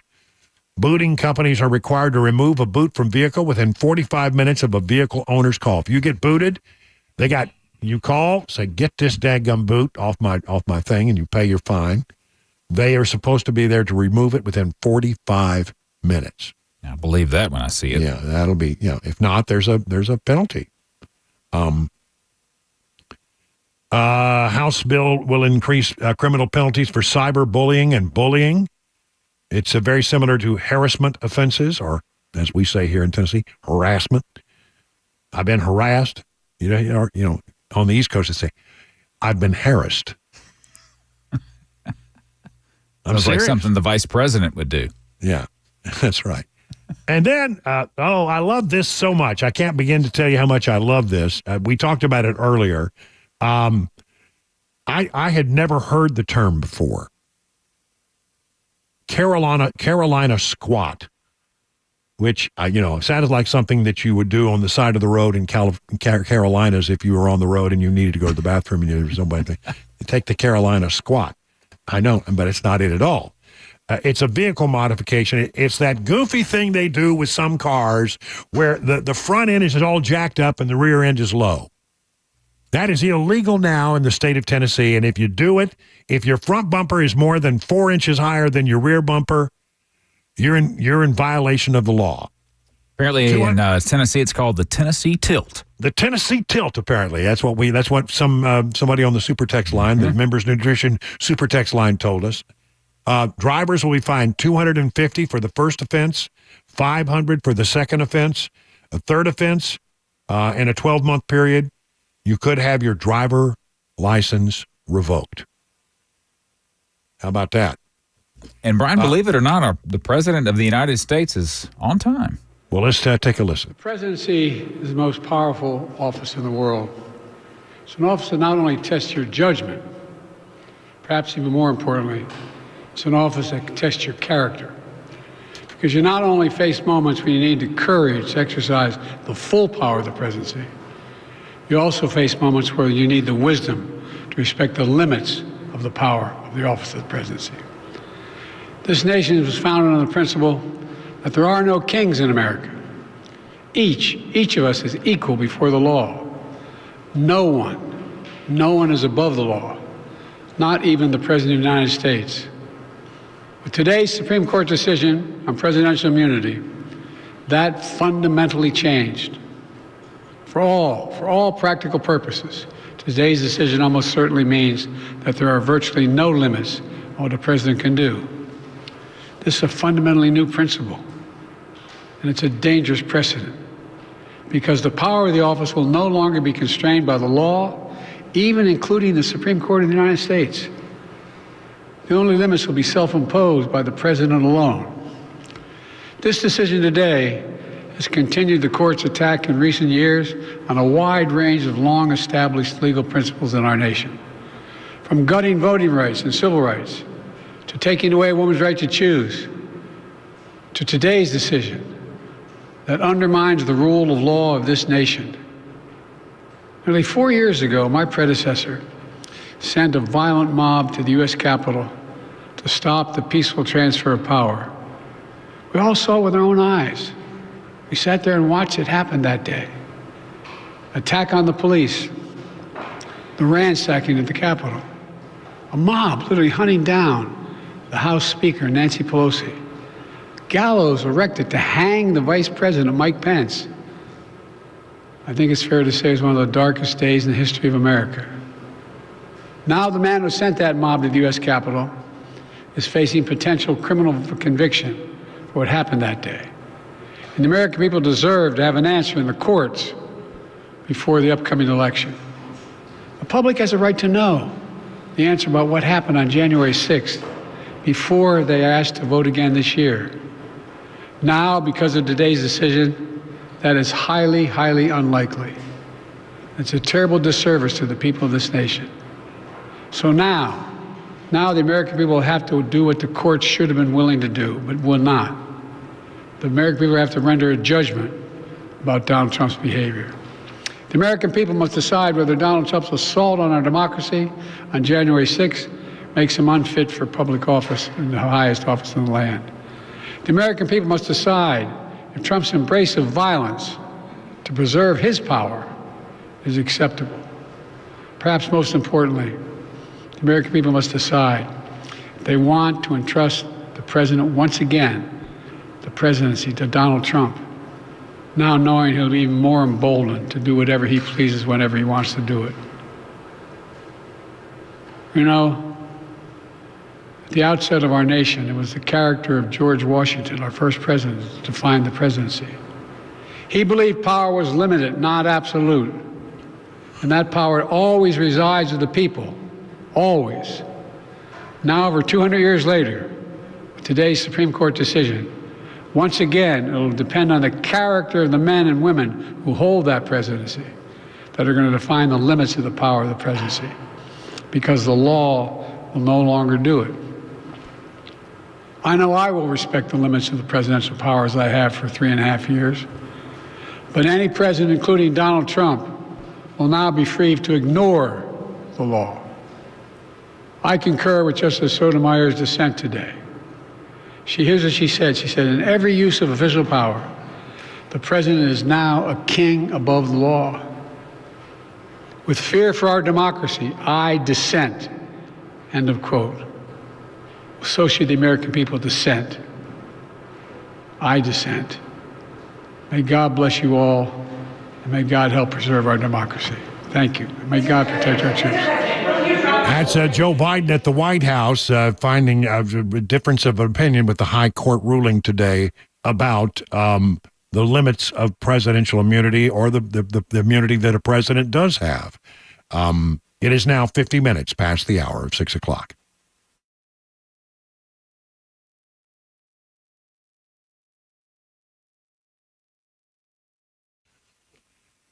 Hey, listen, are you starting to think about getting your kids back to school after, some time off this summer, and maybe you need to do some immunizations? Maybe you need to get sports physicals for those kids. Grace Point provides complete physicals for kids of all ages. Maybe you're scheduling an international vacation, or, a lot of churches go on mission trips this time of year. Grace Point offers complete travel immunizations and is CDC certified for yellow fever and all other international immunization protocols. Most importantly, they will see you the same or the next day. You don't have to wait days or weeks to get to see a doctor. That's no good. That's modern medicine at your convenience. Grace Point Healthcare is affordable, it's comprehensive and convenient, and it's delivered the old-fashioned way. Located on Main Street in Franklin, here is the number, 615-599-6868. Again, 615-599-6868 to set up your appointment. Hey, what's up, guys? This is Matt Murphy for Members Nutrition. I want to tell you about the Members Nutrition difference, and I want to encourage you to go over to the Members Nutrition website. Number one, they believe at Members Nutrition that they can sell vitamins and supplements at a lower cost point, and they're doing it every single day at membersnutrition.com. Number two, they want to make these products right here in the United States of America, not from some overseas company, and they do that every single day. I encourage you to go to membersnutrition.com. You'll get 50% off your purchase price at checkout. You don't have to put in any codes. Just go to membersnutrition.com. Once again, membersnutrition.com.